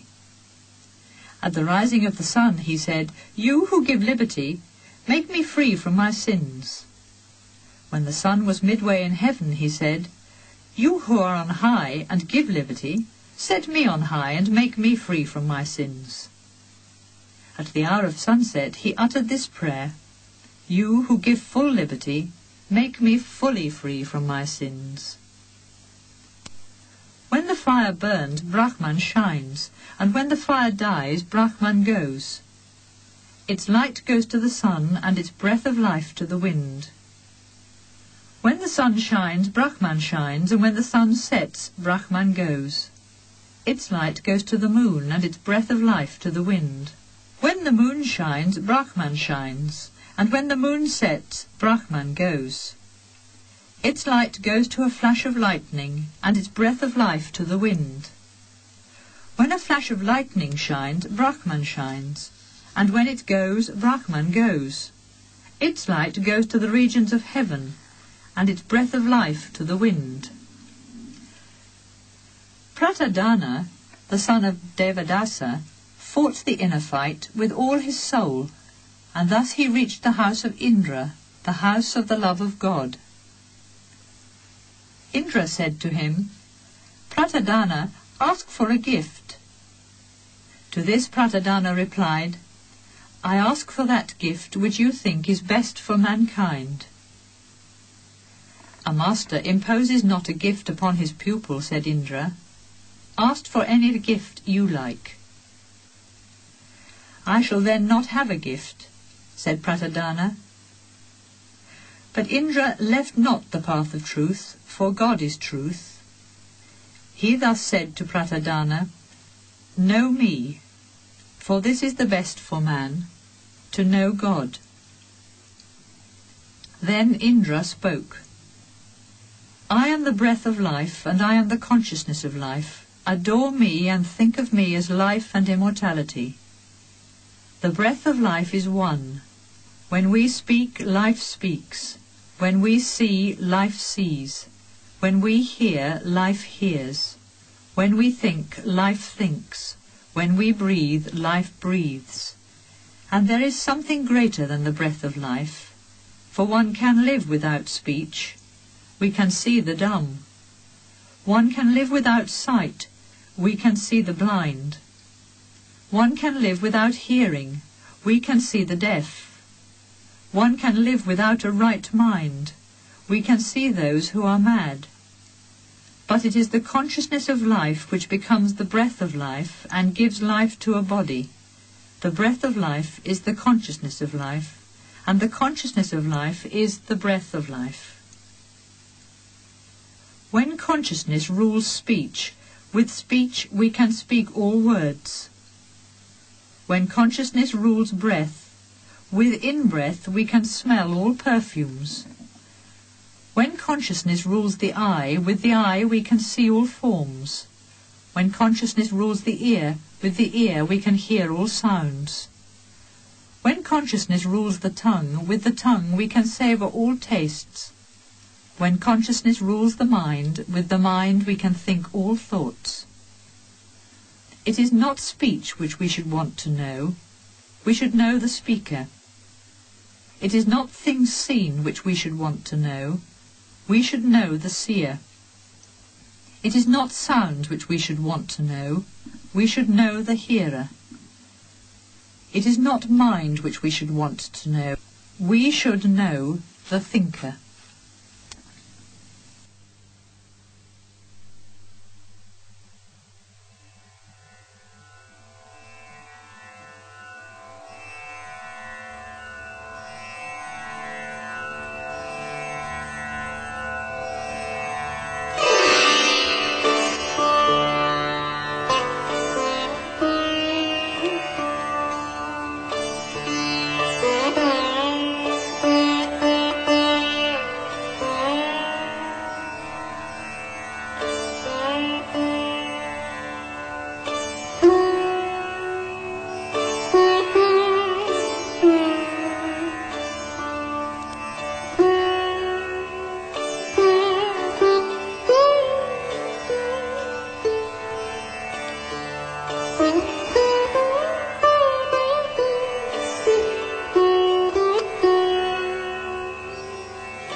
From the Taittiriya Upanishad.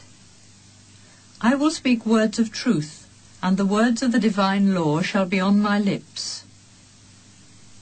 Master and disciple, may the light of sacred knowledge illumine us, and may we attain the glory of wisdom. O Lord, let me come unto thee, and come thou unto me. O Lord, in thy waters, O my Lord, may I wash my sins away. What is needful? Righteousness and sacred learning and teaching. Truth and sacred learning and teaching. Meditation and sacred learning and teaching. Self-control and sacred learning and teaching.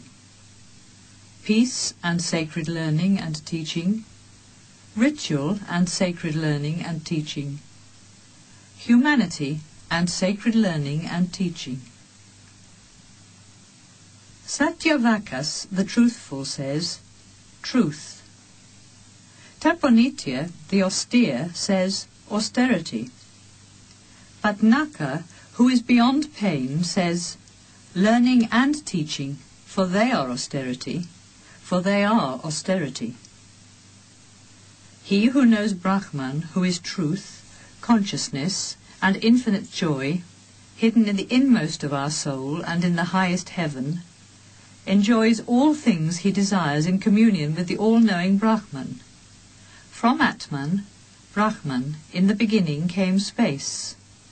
From space came air, from air fire, from fire water. From water came solid earth, from earth came living plants, from plants food and seed, and from seed and food came a living being, man. Who denies God denies himself. Who affirms God affirms himself. Joy comes from God. Who could live and who could breathe if the joy of Brahman filled not the universe? If a man places a gulf between himself and God, this gulf will bring fear. But if a man finds the support of the invisible and ineffable, he is free from fear. Words and mind go to him, but reach him not and return. But he who knows the joys of Brahman fears no more. Once Bhrigu Varuni went to his father Varuna and said, "Father, explain to me the mystery of Brahman." Then his father spoke to him of the food of the earth, of the breath of life, of the one who sees, of the one who hears, of the mind that knows, and of the one who speaks. And he further said to him, "Seek to know him from whom all beings have come, by whom they all live, and unto whom they all return. He is Brahman." So Bhrigu went and practiced tapas, spiritual prayer. Then he thought that Brahman was food of the earth, for from the earth all beings have come. By food of the earth they all live, and they all return. After this he went again to his father Varuna and said, "Father, explain further to me the mystery of Brahman." To him his father answered, "Seek to know Brahman by tapas, by prayer, because Brahman is prayer." So Bhrigu went and practiced tapas, spiritual prayer. Then he thought that Brahman was life, for from life all beings have come. By life they all live, and unto life they all return. After this he went again to his father Varuna and said, "Father, explain further to me the mystery of Brahman." To him his father answered, "Seek to know Brahman by tapas, by prayer, because Brahman is prayer." So Bhrigu went and practiced tapas, spiritual prayer. Then he thought that Brahman was mind, and from mind all beings have come, by mind they all live, and unto mind they all return. After this he went again to his father Varuna and said, "Father, explain further to me the mystery of Brahman." To him his father answered, "Seek to know Brahman by tapas, by prayer, because Brahman is prayer." So Bhrigu went and practiced tapas, spiritual prayer. Then he thought that Brahman was reason, for from reason all beings have come, by reason they all live, and unto reason they all return. He went again to his father, asked the same question, and received the same answer. So Bhrigu went and practiced tapas, spiritual prayer. And then he saw that Brahman is joy, for from joy all beings have come. By joy they all live, and unto joy they all return. This was the vision of Bhrigu Varuni, which came from the highest, and he who sees this vision lives in the highest. Oh, the wonder of joy! I am the food of life, and I am he who eats the food of life. I am the two in one. I am the firstborn of the world of truth, born before the gods, born in the centre of immortality. He who gives me is my salvation. I am that food which eats the eater of the food. I have gone beyond the universe, and the light of the sun is my light.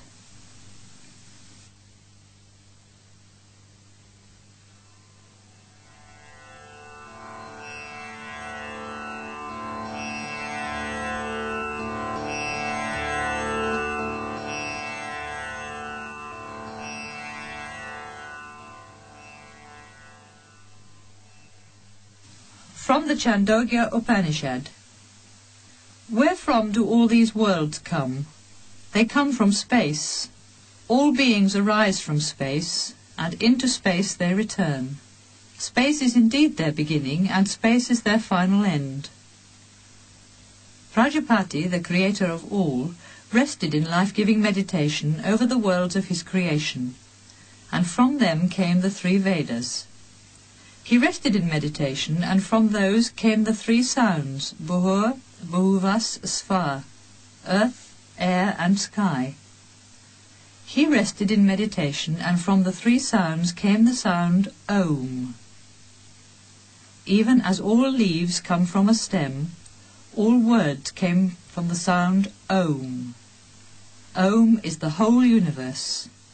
Om is in truth the whole universe.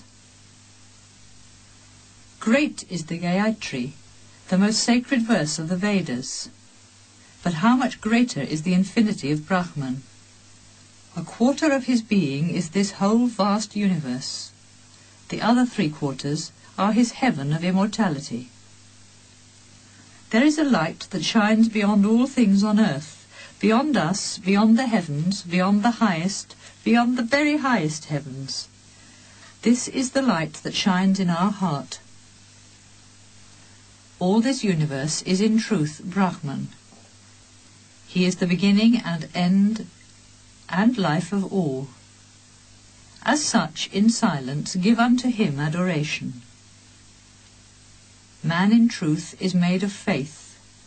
As his faith is in this life, so he becomes in the beyond. With faith and vision there is a spirit that is mind and life, light and truth and vast spaces. He contains all works and desires, and all perfumes and all tastes. He enfolds the whole universe, and in silence is loving to all. This is the spirit that is in my heart, smaller than a grain of rice, or a grain of barley, or a grain of mustard seed, or a grain of canary seed, or the kernel of a grain of canary seed. This is the spirit that is in my heart, greater than the earth, greater than the sky, greater than heaven itself, greater than all these worlds. He contains all works and desires, and all perfumes, and all tastes. He enfolds the whole universe, and in silence is loving to all. This is the spirit that is in my heart. This is Brahman.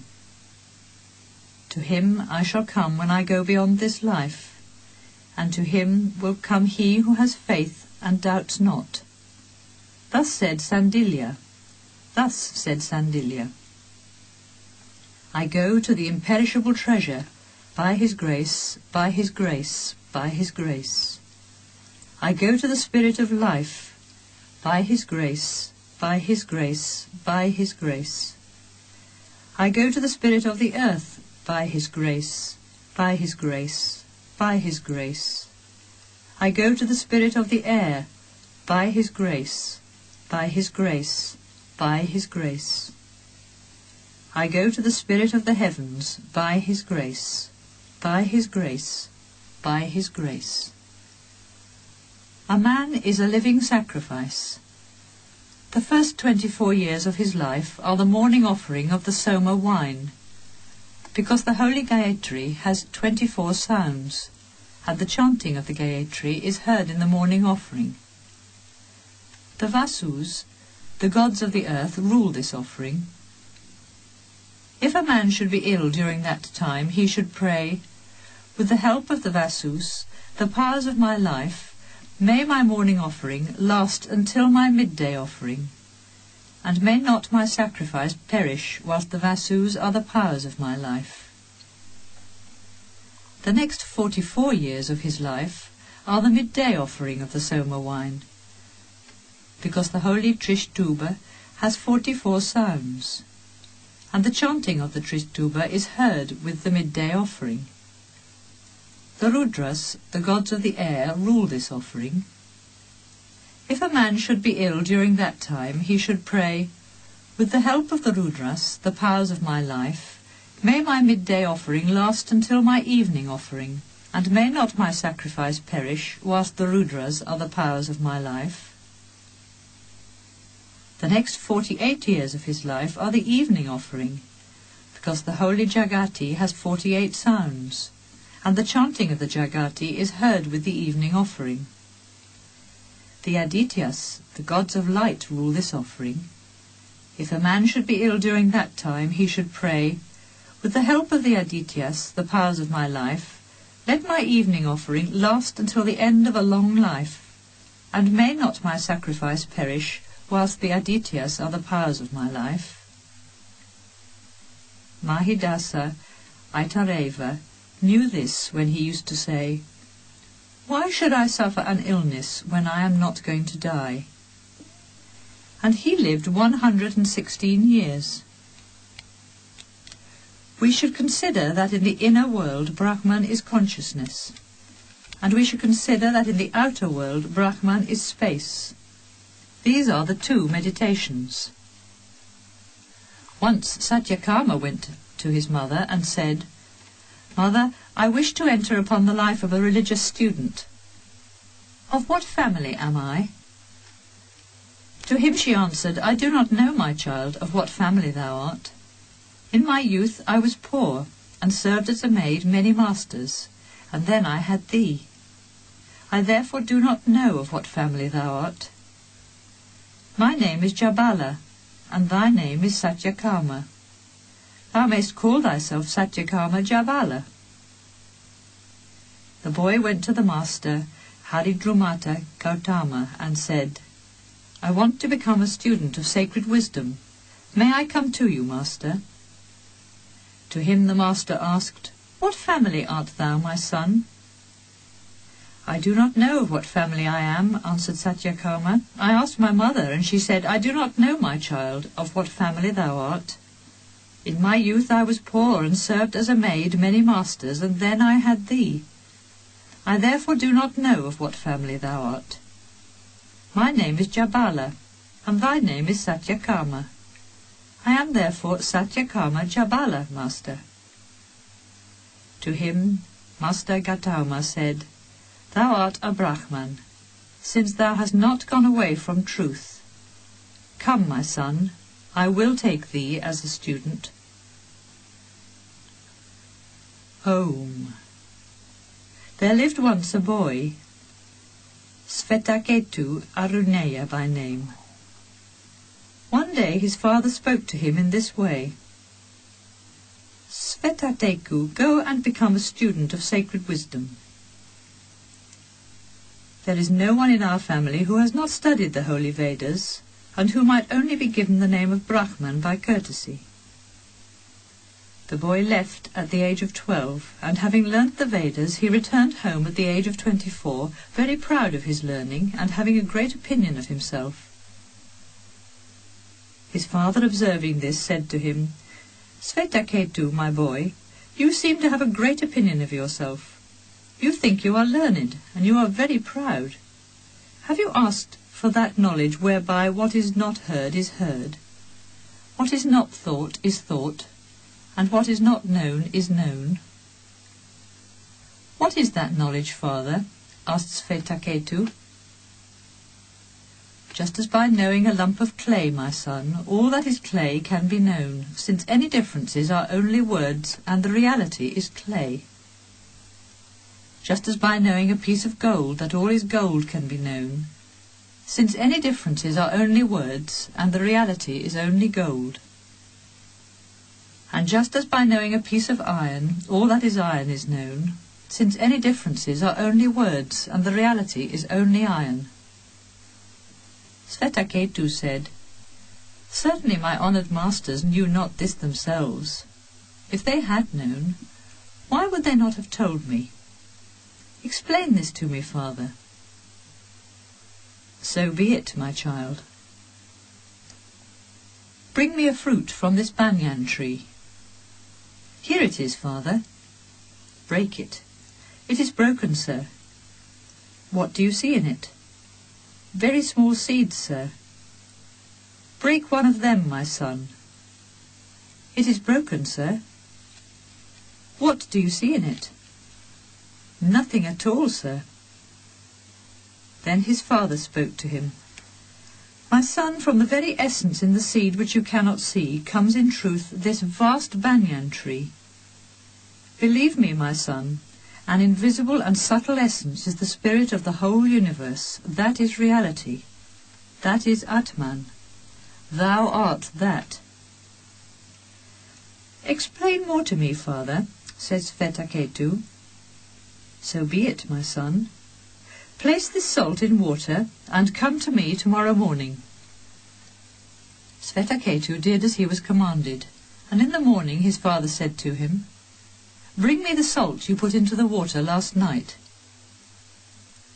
Shvetashvatara looked into the water, but he could not find it, for it had dissolved. His father then said, Taste the water from this side. How is it? It is salt. Taste it from the middle. How is it? It is salt. Taste it from that side. How is it? It is salt. Look for the salt again, and come again to me. The son did so, saying, I cannot see the salt, I only see water.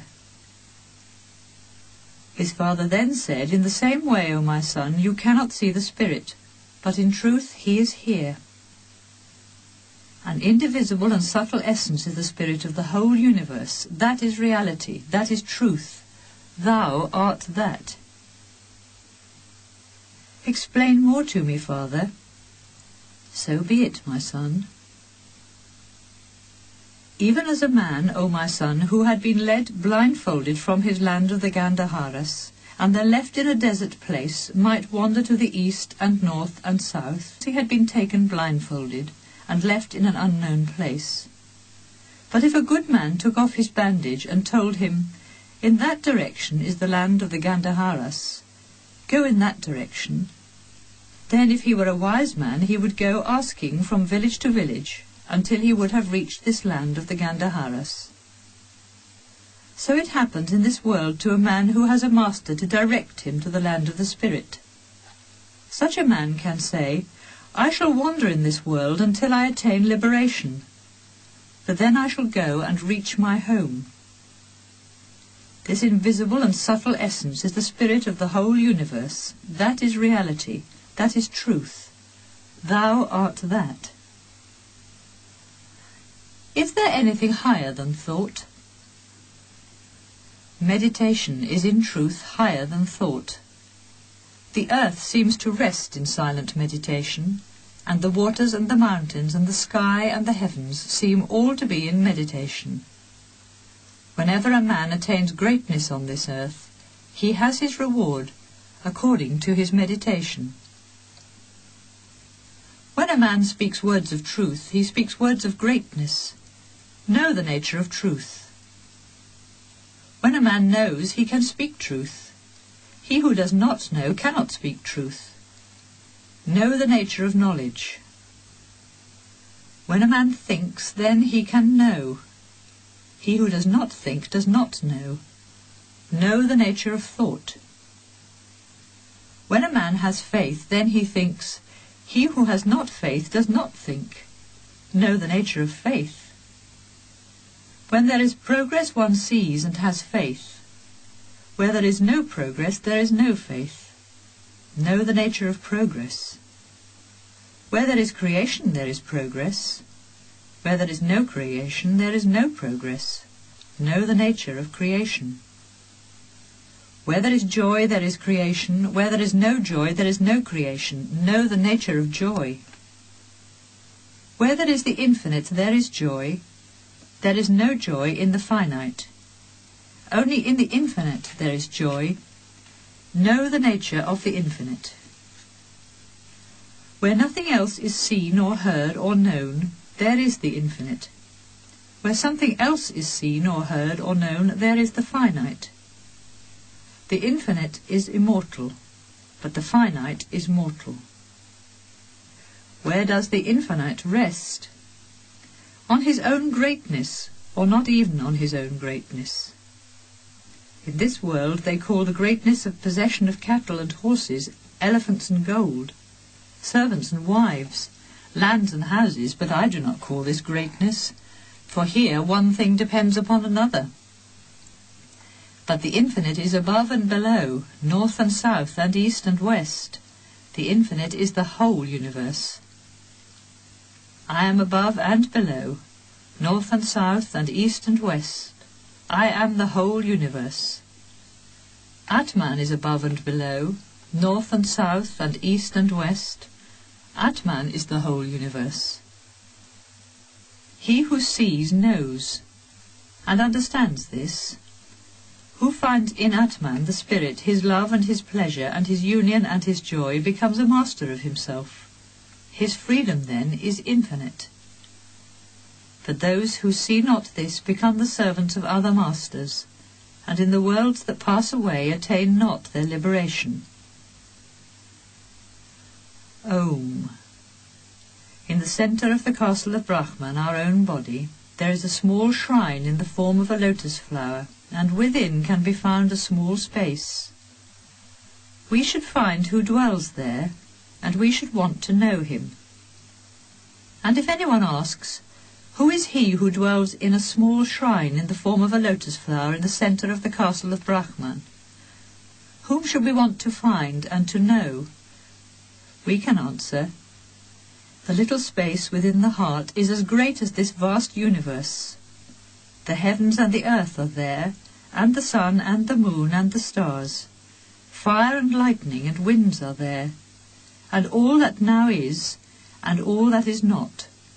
For the whole universe is in him, and he dwells within our heart.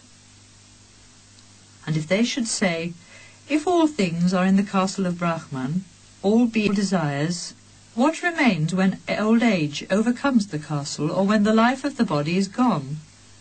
We can answer, the spirit who is in the body does not grow old and does not die, and no one can ever kill the spirit who is everlasting.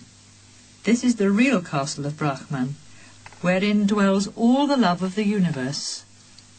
It is Atman, pure spirit, beyond sorrow, old age and death, beyond evil and hunger and thirst. It is Atman whose love is truth, whose thoughts are truth. Even as here on earth the attendants of a king obey their king, and are with him wherever he is, and go with him wherever he goes, so all love which is truth, and all thoughts of truth, obey the Atman, the spirit. And even as here on earth all work done in time ends in time, so in the world to come even the good works of the past pass away. Therefore those who leave this world, and have not found their soul, and that love which is truth, find not their freedom in other worlds. But those who leave this world and have found their soul, and that love which is truth, for them there is the liberty of the spirit, in this world and in the world to come. There is a bridge between time and eternity, and this bridge is Atman, the spirit of man. Neither day nor night cross that bridge, nor old age, nor death, nor sorrow. Evil or sin cannot cross that bridge, because the world of the spirit is pure. This is why, when this bridge has been crossed, the eyes of the blind can see, the wounds of the wounded are healed, and the sick man becomes whole from his sickness. To one who goes over that bridge, the night becomes like unto day, because in the worlds of the spirit there is a light which is everlasting. There is a spirit which is pure, and which is beyond old age and death, and beyond hunger and thirst and sorrow. This is Atman, the spirit in man. All the desires of this spirit are truth. It is this spirit that we must find and know. Man must find his own soul. He who has found and knows his soul has found all the worlds, has achieved all his desires. Thus spoke Prajapati. The gods and the devils heard these words, and they said, Come, let us go and find the Atman, let us find the soul. so that we may obtain all our desires." Then Indra amongst the gods, and Virokahana amongst the devils, went without telling each other to see Prajapati, carrying fuel in their hands as a sign that they wanted to be his pupils. And so for 32 years they both lived with Prajapati the life of religious students. At the end of that time, Prajapati asked them, "Why have you been living the life of religious students?" Indra and Virokahana answered, "People say that you know the Atman, a spirit which is pure and which is beyond old age and death, and beyond hunger and thirst and sorrow, a spirit whose desires are truth, and whose thoughts are truth, and that you say that this spirit must be found and known, because when he is found, all the worlds are found, and all desires are obtained. This is why we have been living here as your pupils." Prajapati said to them, "What you see when you look into another person's eyes, that is the Atman, immortal, beyond fear. That is Brahman." "And who is he whom we see when we look in water or in a mirror?" they asked. "The same is seen in all," he answered. And then he said to them, "Go and look at yourselves in a bowl of water, and ask me anything you want to know about the Atman, your own self." The two went and looked in a bowl of water. "What do you see?" asked Prajapati. "We see ourselves clearly from our hair down to our nails," they said. "Adorn yourselves and dress in clothes of beauty," said Prajapati, "and look at yourselves again in a bowl of water." They did so and looked again in the bowl of water. "What do you see?" asked Prajapati. "We see ourselves as we are," they answered, "adorned and dressed in clothes of beauty." "Is the immortal beyond all fear. This is Brahman," said Prajapati. Then they left with peace in their hearts. Prajapati looked at them and said, "They have seen, but they have not understood. They have not found the Atman, their soul. Anyone who holds their belief, be he god or devil, shall perish." Then Virokahana went to the devils full of self-satisfaction and gave them this teaching. "We ourselves are our own bodies, and those must be made happy on earth. It is our bodies that should be in glory, and it is for them that we should have servants. He who makes his body happy, who for his body has servants, he is well in this world and also in the world to come. That is why when here on earth a man will not give any gifts. When a man has no faith and will not sacrifice, people say, 'This man is a devil,' for this is in truth their devilish doctrine. They dress their dead bodies with fine garments and glorify them with perfumes and ornaments, thinking that thereby they will conquer the other world." But before Indra had returned to the gods, he saw the danger of this teaching, and he thought, "If our Atman, is the body, and is dressed in clothes of beauty when the body is, and is covered with ornaments when the body is, then when the body is blind, the self is blind, and when the body is lame, the self is lame, and when the body dies, our self dies. I cannot find any joy in this doctrine." He therefore went back to Prajapati with fuel in hand as a sign that he wanted to be his pupil. "Why have you returned, great Maghavan?" asked Prajapati. "You went away with Virokahana with peace in your heart." Indra replied, "Even as the Atman, the self, our soul, is dressed in clothes of beauty when the body is, and is covered with ornament when the body is, when the body is blind, the self is blind, and when the body is lame, the self is lame, and when the body dies, the self dies. I cannot find any joy in this doctrine." "It is even so, Maghavan," said Prajapati. "I will teach you a higher doctrine. Live with me for another 32 years. Indra was with Prajapati for another 32 years, and then Prajapati said, "The spirit that wanders in joy in the land of dreams, that is the Atman. That is the immortal beyond fear. That is Brahman." Then Indra left with peace in his heart. But before he had returned to the gods, he saw the danger of this teaching, and he thought, "Even if in dreams when the body is blind, the self is not blind, or when the body is lame and the self is not lame, and does not indeed suffer the limitations of the body, so that when the body is killed, the self is not killed, yet in dreams the self may seem to be killed and to suffer, and to feel much pain and weep. I cannot find any joy in this doctrine." He therefore went with fuel in hand back to Prajapati, who said to him, "You left Maghavan with peace in your heart. Why have you returned?" Indra replied, "Even if in dreams when the body is blind, the Atman is not blind, or when the body is lame, the Atman is not lame, and indeed does not suffer the limitations of the body, so that when the body is killed, the self is not killed, yet in dreams the self may seem to be killed and suffer, and to feel much pain and weep. I cannot find any joy in this doctrine." "What you say is true, Maghavan," said Prajapati. "I will teach you a higher doctrine. Live with me for another 32 years. Indra was with Prajapati another 32 years, and then Prajapati said, "The spirit who is sleeping without dreams in the silent quietness of deep sleep, that is the Atman. That is the immortal beyond fear. That is Brahman."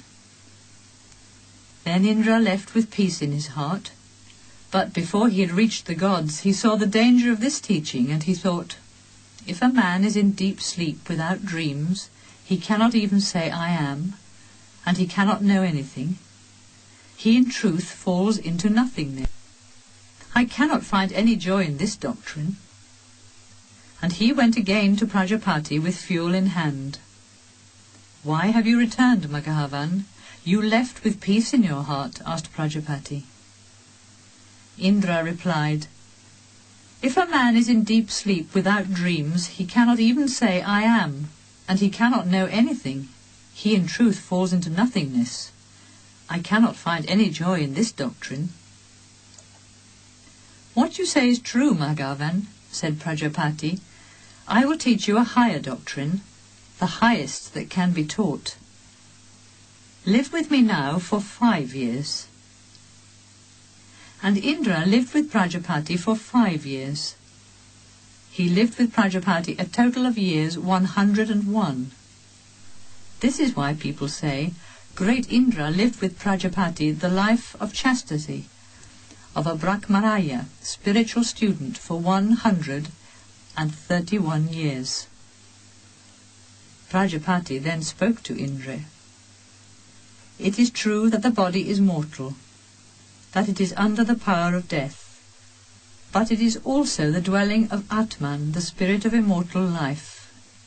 The body, the house of the spirit, is under the power of pleasure and pain, and if a man is ruled by his body, then this man can never be free. But when a man is in the joy of the spirit, in the spirit which is ever free, then this man is free from all bondage, the bondage of pleasure and pain. The wind has not a body, nor lightning, nor thunder, nor clouds. But when those rise into the higher spheres, then they find their body of light. In the same way, when the soul is in silent quietness, it arises and leaves the body, and reaching the Spirit Supreme, finds there its body of light. It is the land of infinite liberty where, beyond its mortal body, the spirit of man is free.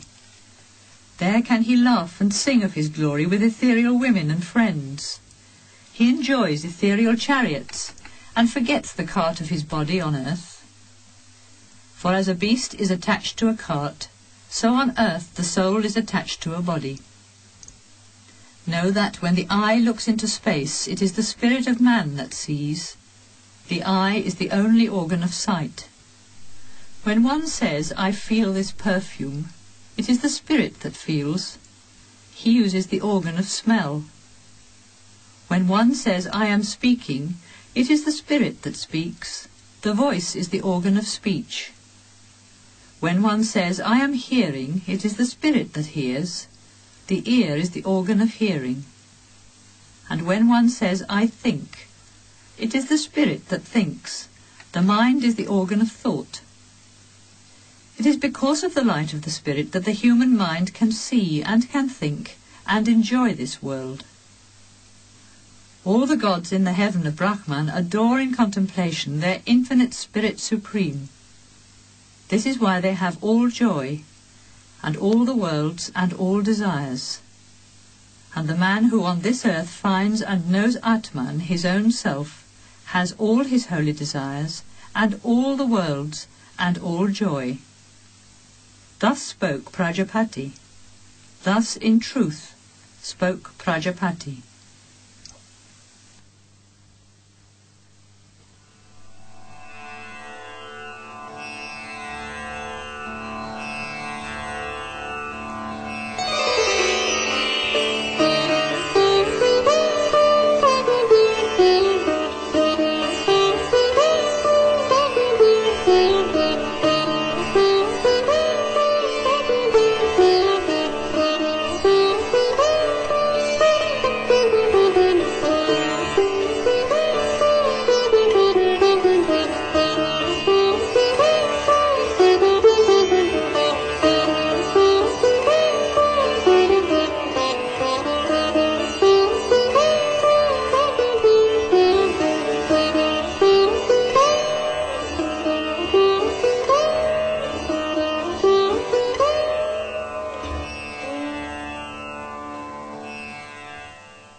From the Brihad Aranyaka Upanishad.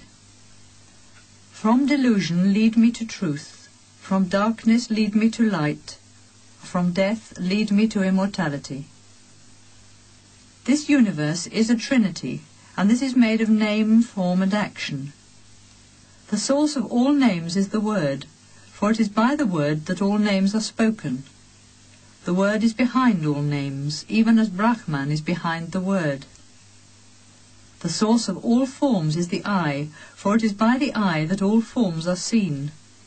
The eye is behind all forms, even as Brahman is behind the eye. The source of all actions is the body, for it is by the body that all actions are done. The body is behind all actions, even as Brahman is behind the body. Those three are one: Atman, the spirit of life, and Atman, although one, is those three. The immortal is veiled by the real. The spirit of life is the immortal. Name and form are the real, and by them the spirit is veiled. Once Gargya, a Brahmin, proud of his learning, went to Ajatasattu, the king of Benares, and said, I am willing to teach you about Brahman. I will give you 1,000 gifts, if you can, said the king, and then the people will run and say, our king's bounty is as great as that of King Janaka. So Gargya began and said, there is a spirit in the sun high above, and that spirit I adore as Brahman. How can you say that? Replied Ajatasattu. I only consider the sun as the ruler of radiance, the source of all beings on earth. Then Gargya said, there is a spirit in the moon far away, and that spirit I adore as Brahman. Ajatasattu answered, I only consider the moon as the ruler of the sacred Soma wine dressed in whiteness. There is a spirit in lightning, then said Gargya, and that spirit I adore as Brahman. I only consider lightning, said Ajatasattu, as a thing of brightness. Gargya said, there is a spirit in the ethereal spaces, and that spirit I adore as Brahman. How can you say that? Replied Ajatasattu. I only consider the ethereal space as a non-evolving fullness. Gargya said, there is a spirit in the wind, and that spirit I adore as Brahman. Ajatasattu said, I only consider the winds as the unconquerable army of powerful India. Gargya said, there is a spirit in fire, and that spirit I adore as Brahman. I only consider fire, said Ajatasattu, as a great power. Gargya said, there is a spirit in water, and that spirit I adore as Brahman. Ajatasattu answered, I only consider water as a beautiful reflection. Gargya said, there is a spirit in a mirror, and that spirit I adore as Brahman. I only consider a mirror, said Ajatasattu, as something brilliant. Gargya said, there is a spirit in the sound of the steps of man, and that spirit I adore as Brahman. How can you say that? Said Ajatasattu. I only consider that sound as a sign of life. Gargya said, there is a spirit in the quarters of heaven, and that spirit I adore as Brahman. I only consider the quarters of heaven, said Ajatasattu, as friends who are ever with us. There is a spirit which is a shadow, said Gargya, and that spirit I adore as Brahman. How can you say that? Said Ajatasattu. I only consider this shadow as death. Gargya said, there is a spirit in the human body, and that spirit I adore as Brahman. I only consider a body, said Ajatasattu, as the covering of a soul. Is this all? Asked Ajatasattu. Gargya replied, this is all. If this is all, we know nothing, said Ajatasattu. On hearing this, Gargya said, allow me to be your pupil. It is indeed contrary to custom, said Ajatasattu, that a Brahmin should go to a Kshatriya for instruction. But come, I will in truth teach you about Brahman. And he arose and took him by the hand, and the two, walking together, came up to a man who was in deep sleep. They called him by different names, such as, you great man dressed in whiteness, you Soma the king. But he did not rise. Then Ajatasattu shook him with his hand, and he awoke. When this man was asleep, said Ajatasattu, where had his consciousness gone, and when he awoke, wherefrom did it return? But Gargya did not know. Then spoke Ajatasattu.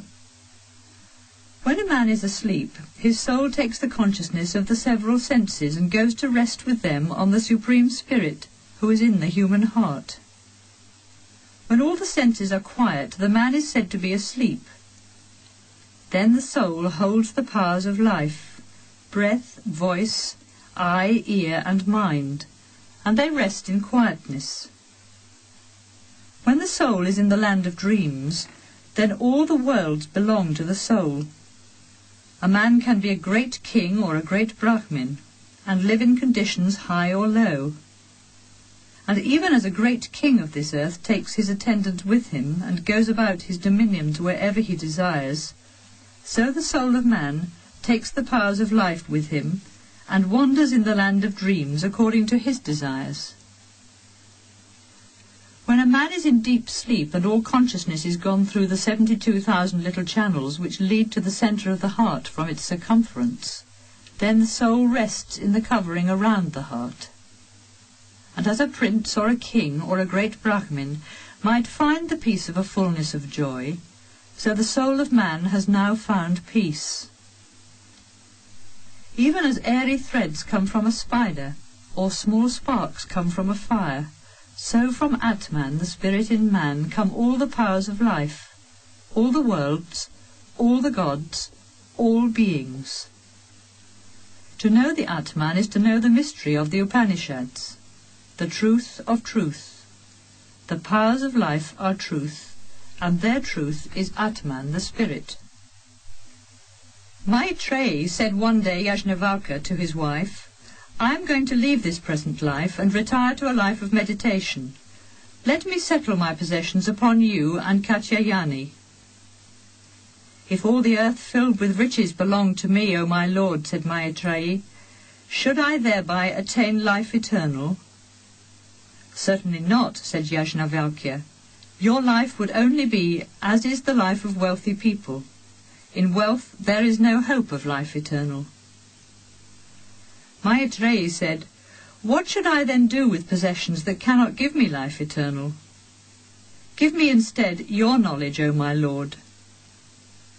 On hearing this, Yajnavalkya exclaimed, "Dear you are to me, beloved, and dear are the words you say. Come, sit down, and I will teach. But hear my words with deep attention." Then spoke Yajnavalkya, "In truth, it is not for the love of a husband that a husband is dear, but for the love of the soul in the husband that a husband is dear. It is not for the love of a wife that a wife is dear, but for the love of the soul in the wife that the wife is dear. It is not for the love of children that children are dear, but for the love of the soul in children that children are dear. It is not for the love of riches that riches are dear, but for the love of the soul in riches that riches are dear. It is not for the love of religion that religion is dear, but for the love of the soul in religion that religion is dear. It is not for the love of power that power is dear, but for the love of the soul in power that power is dear. It is not for the love of the heavens that the heavens are dear, but for the love of the soul in the heavens that the heavens are dear. It is not for the love of the gods that the gods are dear, but for the love of the soul in the gods that the gods are dear. It is not for the love of creatures that creatures are dear, but for the love of the soul in creatures that creatures are dear. It is not for the love of the all that the all is dear, but for the love of the soul in the all that the all is dear. It is the soul, the spirit, the self, that must be seen and be heard and have our thoughts and meditation. O Maitri, when the soul is seen, is thought upon and is known, then all that is becomes known. Religion will abandon the man who thinks that religion is apart from the soul. Power will abandon the man who thinks that power is apart from the soul. The gods will abandon the man who thinks that the gods are apart from the soul. Creatures will abandon the man who thinks that creatures are apart from the soul. And all will abandon the man who thinks that the all is apart from the soul, because religion, power, heavens, beings, gods, and all rest on the soul. As when a drum is being beaten, its sound cannot be holden, but by seizing the drum or the beater of the drum, the sounds are holden. As when a conch is being blown, its sound cannot be holden, but by seizing the conch or the blower of the conch, the sounds are holden. As when a lute is being played, its sounds cannot be holden, but by seizing the lute or the player of the lute, the sounds are holden. So it is with the spirit, the soul. As when a lump of salt is thrown into water, and therein being dissolved it cannot be grasped again, but wherever the water is taken it is found salt in the same way, O Maitri, the Supreme Spirit is an ocean of pure consciousness, boundless and infinite. Arising out of the elements, into them it returns again. There is no consciousness after death. Thus spoke Yajnavalkya. Thereupon Maitri said, I am amazed, O my lord, to hear that after death there is no consciousness. To this Yajnavalkya replied, I am not speaking words of amazement, but sufficient for wisdom is what I say. For where there seems to be a duality, there one sees another, one hears another, one feels another's perfume, one thinks of another, one knows another.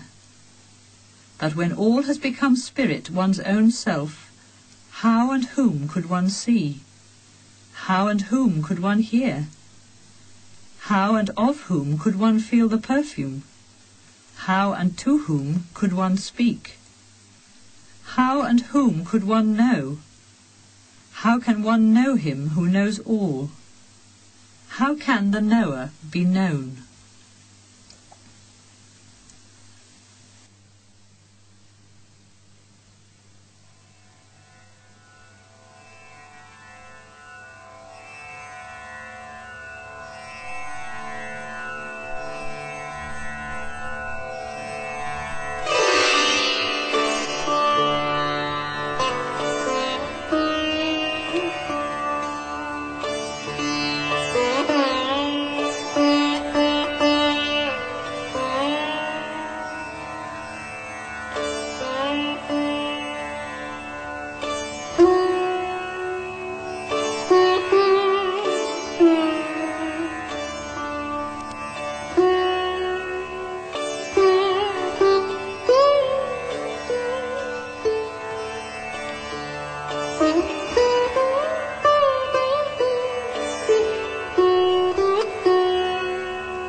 The final part of this translation, the Supreme Teaching, follows on the other side of this cassette. I suggest you now wind fast forward to the end and turn the cassette over. The Supreme Teaching. Prologue. To Janaka, king of Videha, came once Yajnavalkya, meaning to keep in silence the supreme secret wisdom. But once, when Janaka and Yajnavalkya had been holding a discussion at the offering of the sacred fire, Yajnavalkya promised to grant the king any wish, and the king chose to ask questions according to his desire. Therefore, Janaka, king of Videha, began and asked this question. Yajnavalkya, what is the light of man? The sun is his light, O king, he answered. It is by the light of the sun that a man rests, goes forth, does his work, and returns. This is so in truth, Yajnavalkya. And when the sun is set, what is then the light of man? The moon then becomes his light, he replied. It is by the light of the moon that a man rests, goes forth, does his work, and returns. This is so in truth, Yajnavalkya. And when the sun and the moon are set, what is then the light of man? Fire then becomes his light. It is by the light of fire that a man rests, goes forth, does his work, and returns. And when the sun and the moon are set, Yajnavalkya, and the fire has sunk down, what is then the light of man? Voice then becomes his light, and by the voice as his light he rests, goes forth, does his work, and returns. Therefore, in truth, O king, when a man cannot see even his own hand, if he hears a voice, after that he wends his way. This is so in truth, Yajnavalkya, and when the sun is set, Yajnavalkya, and the moon is also set, and the fire has sunk down, and the voice is silent, what is then the light of man? The soul then becomes his light, and by the light of the soul he rests, goes forth, does his work, and returns. What is the soul? Asked then the king of Videha.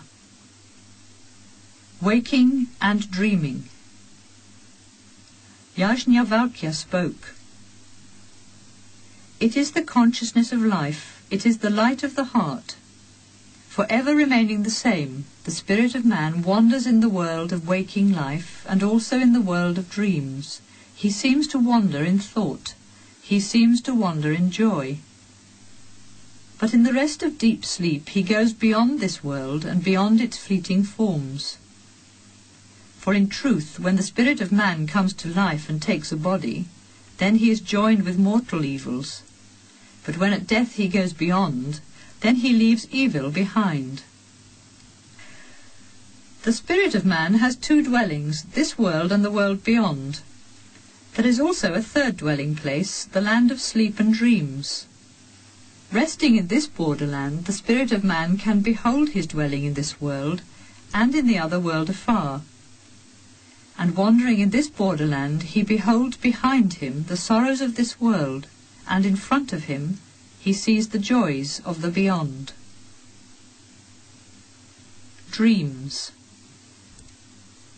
When the spirit of man retires to rest, he takes with him materials from this all-containing world, and he creates and destroys in his own glory and radiance. Then the spirit of man shines in his own light. In that land there are no chariots, no teams of horses nor roads. But he creates his own chariots, his teams of horses and roads. There are no joys in that region, and no pleasures, nor delights.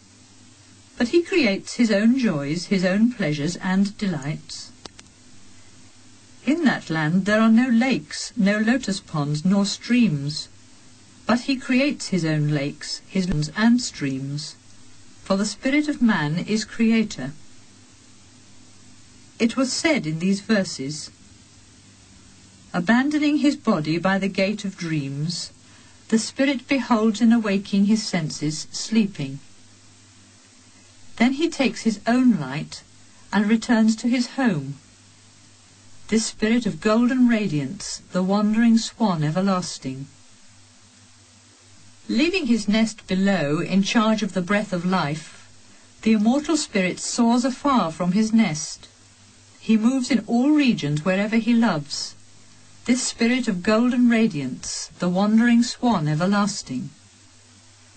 And in the region of dreams, wandering above and below, the spirit makes for himself innumerable subtle creations. Sometimes he seems to rejoice in the love of fairy beauties. Sometimes he laughs or beholds awe-inspiring, terrible visions. People see his field of pleasure, but he can never be seen. So they say that one should not wake up a person suddenly, for hard to heal would he be if the spirit did not return. They say also that dreams are like the waking state, for what is seen when awake is seen again in a dream. What is true is that the spirit shines in his own light. I give you 1,000 gifts, said then the king of Videha, but tell me of the higher wisdom that leads to liberation. When the spirit of man has had his joy in the land of dreams, and in his wanderings there has beholden good and evil, he then returns to this world of waking. But whatever he has seen does not return with him, for the spirit of man is free. And when he has had his joy in this world of waking, and all his wanderings here has beholden good and evil, he returns by the same path again to the land of dreams. Even as a great fish swims along the two banks of a river, first along the eastern bank and then along the western bank, in the same way the spirit of man moves along beside his two dwellings, this waking world and the land of sleep and dreams. Deep sleep. Even as a falcon or an eagle, after soaring in the sky, folds his wings for he is weary and flies down to his nest, even so the spirit of man hastens to that place of rest where the soul has no desires and the spirit sees no dreams. What was seen in a dream, all the fears of waking, such as being slain or oppressed, pursued by an elephant or falling into an abyss, is seen to be a delusion. But when, like a king or a god, the spirit feels I am all, then he is in the highest world. It is the world of the spirit, where there are no desires, all evil has vanished, and there is no fear. As a man in the arms of the woman beloved feels only peace all around, even so the soul in the embrace of Atman, the spirit of vision, feels only peace all around. All desires are attained. Since the spirit, that is all, has been attained, no desires are there, and there is no sorrow. There a father is a father no more, nor is a mother there a mother. The worlds are no longer worlds, nor the gods are gods any longer. There the Vedas disappear, and a thief is not a thief, nor is a slayer a slayer. The outcast is not an outcast, nor the base-born a base-born. The pilgrim is not a pilgrim, and the hermit is not a hermit, because the spirit of man has crossed the lands of good and evil, and has passed beyond the sorrows of the heart. There the spirit sees not, but though seeing not, he sees. How could the spirit not see, if he is the all?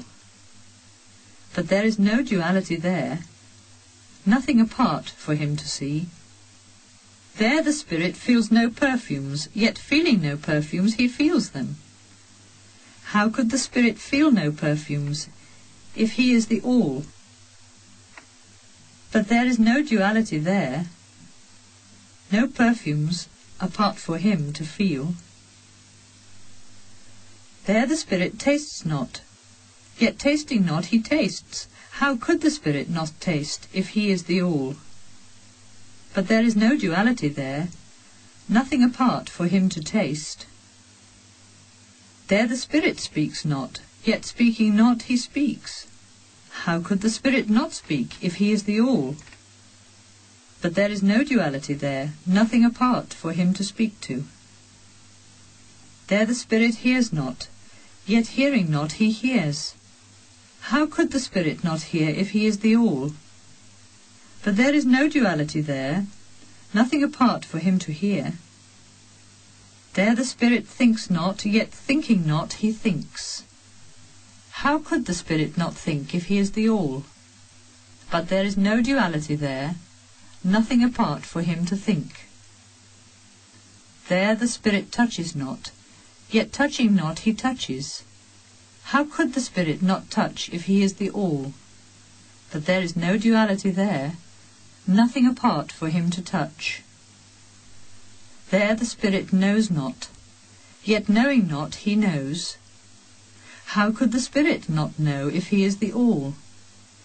But there is no duality there, nothing apart for him to know. For only when there seems to be a duality, there one sees another. One feels another's perfume, one tastes another, one speaks to another, one listens to another, one touches another, and one knows another. But in the ocean of spirit, the seer is alone, beholding his own immensity. This is the world of Brahman, O king. This is the path supreme. This is the supreme treasure.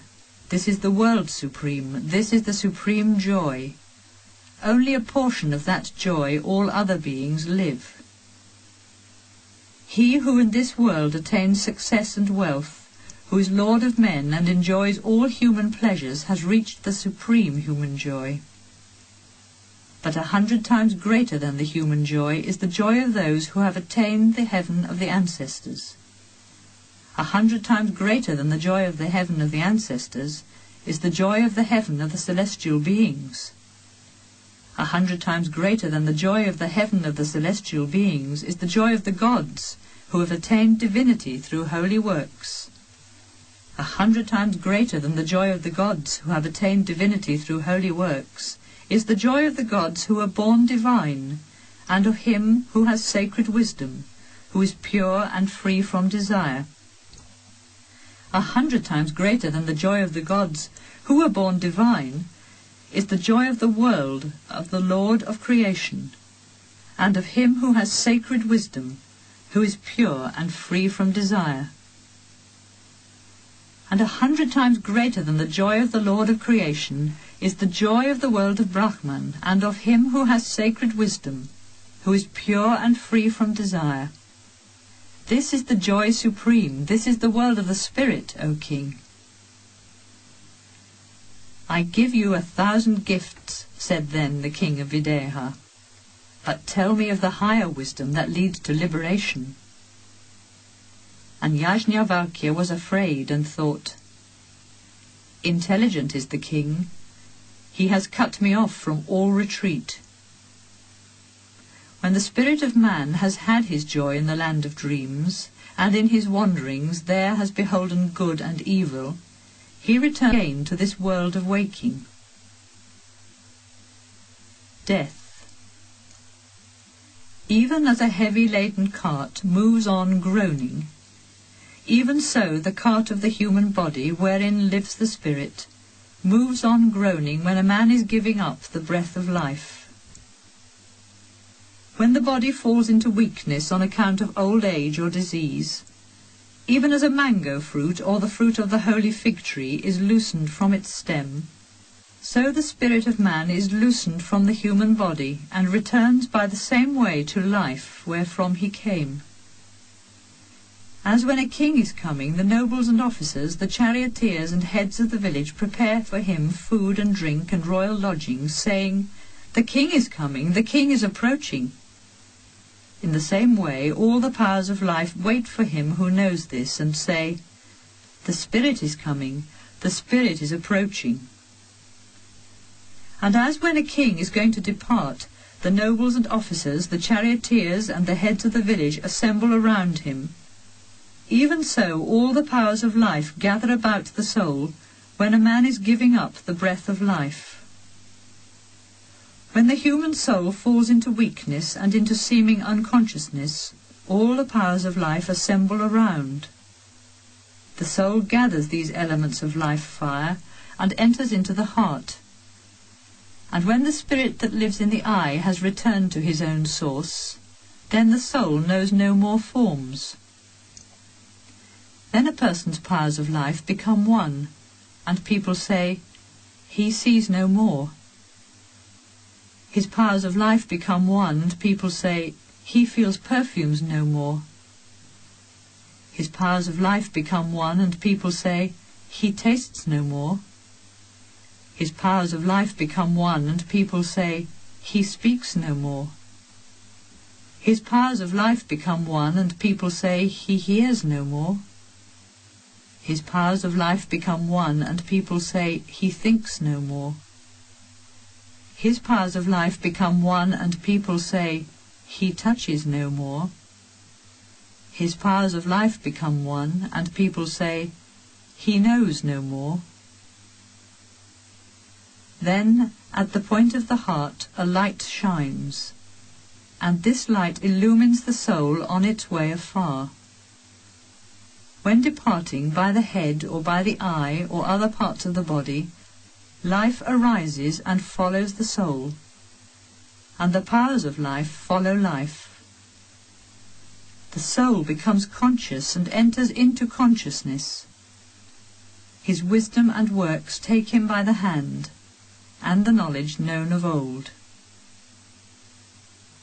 Even as a caterpillar, when coming to the end of a blade of grass, reaches out to another blade of grass, and draws itself over to it. In the same way, the soul, leaving the body and unwisdom behind, reaches out to another body, and draws itself over to it.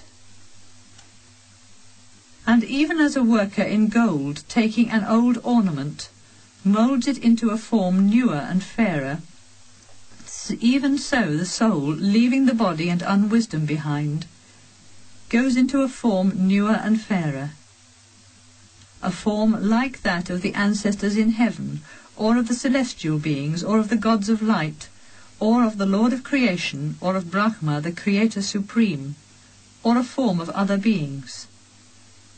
The soul is Brahman, the eternal. It is made of consciousness and mind. It is made of life and vision. It is made of the earth and the waters. It is made of air and space. It is made of light and darkness. It is made of desire and peace. It is made of anger and love. It is made of virtue and vice. It is made of all that is near. It is made of all that is afar. It is made of all. Karma. According as a man acts and walks in the path of life, so he becomes. He that does good becomes good. He that does evil becomes evil. By pure actions he becomes pure.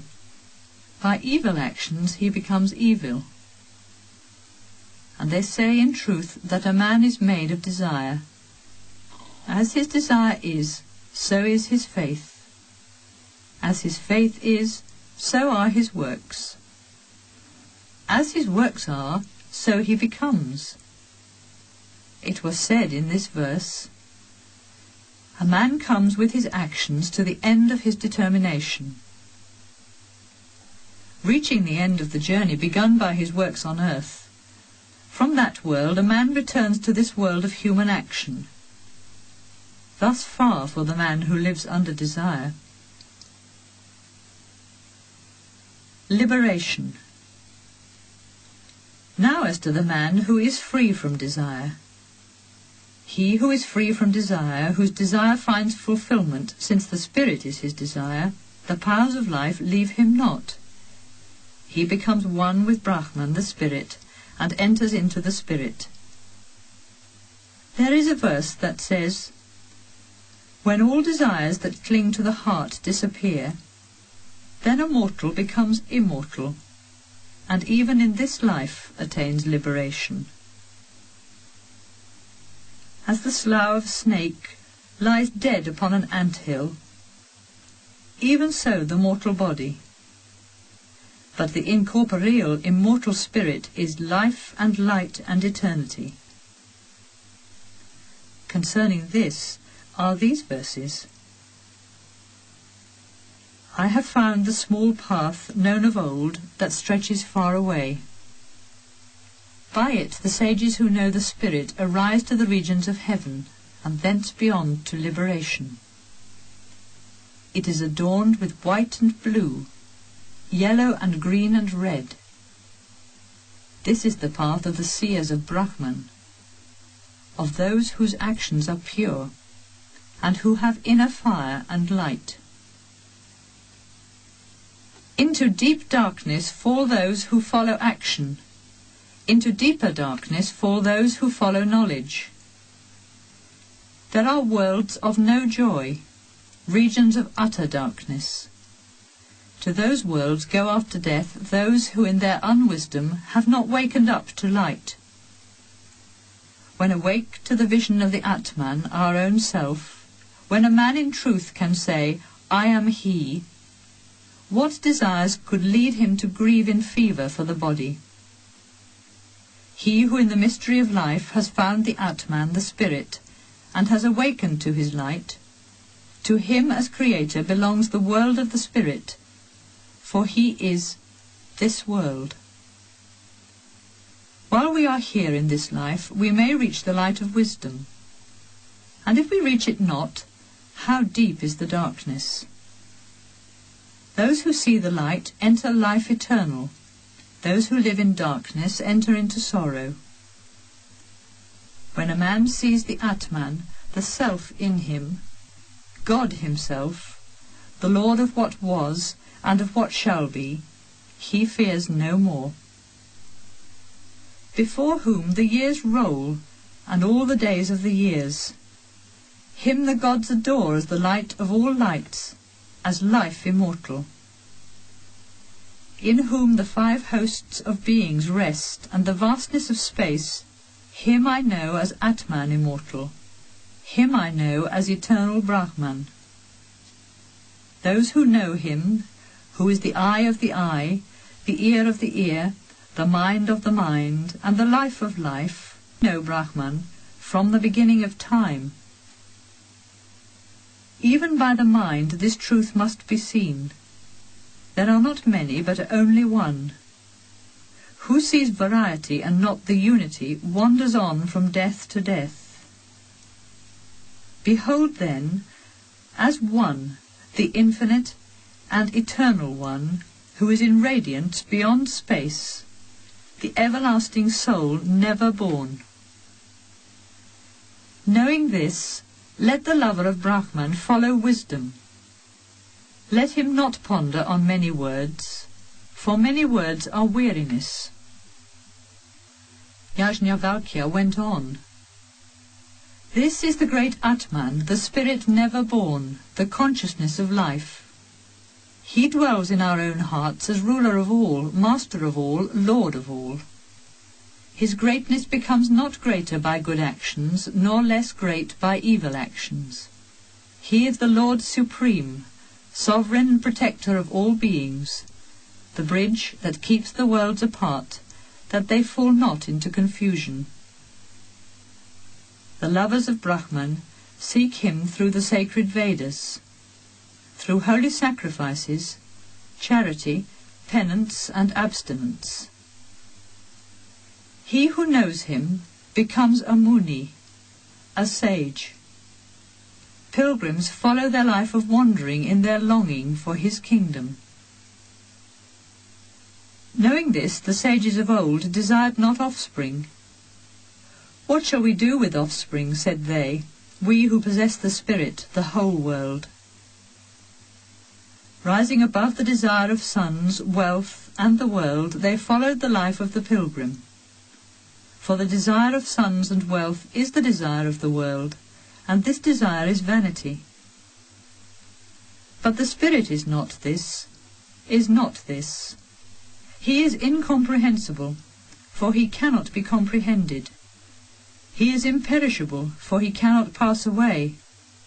He has no bonds of attachment, for he is free, and free from all bonds he is beyond suffering and fear.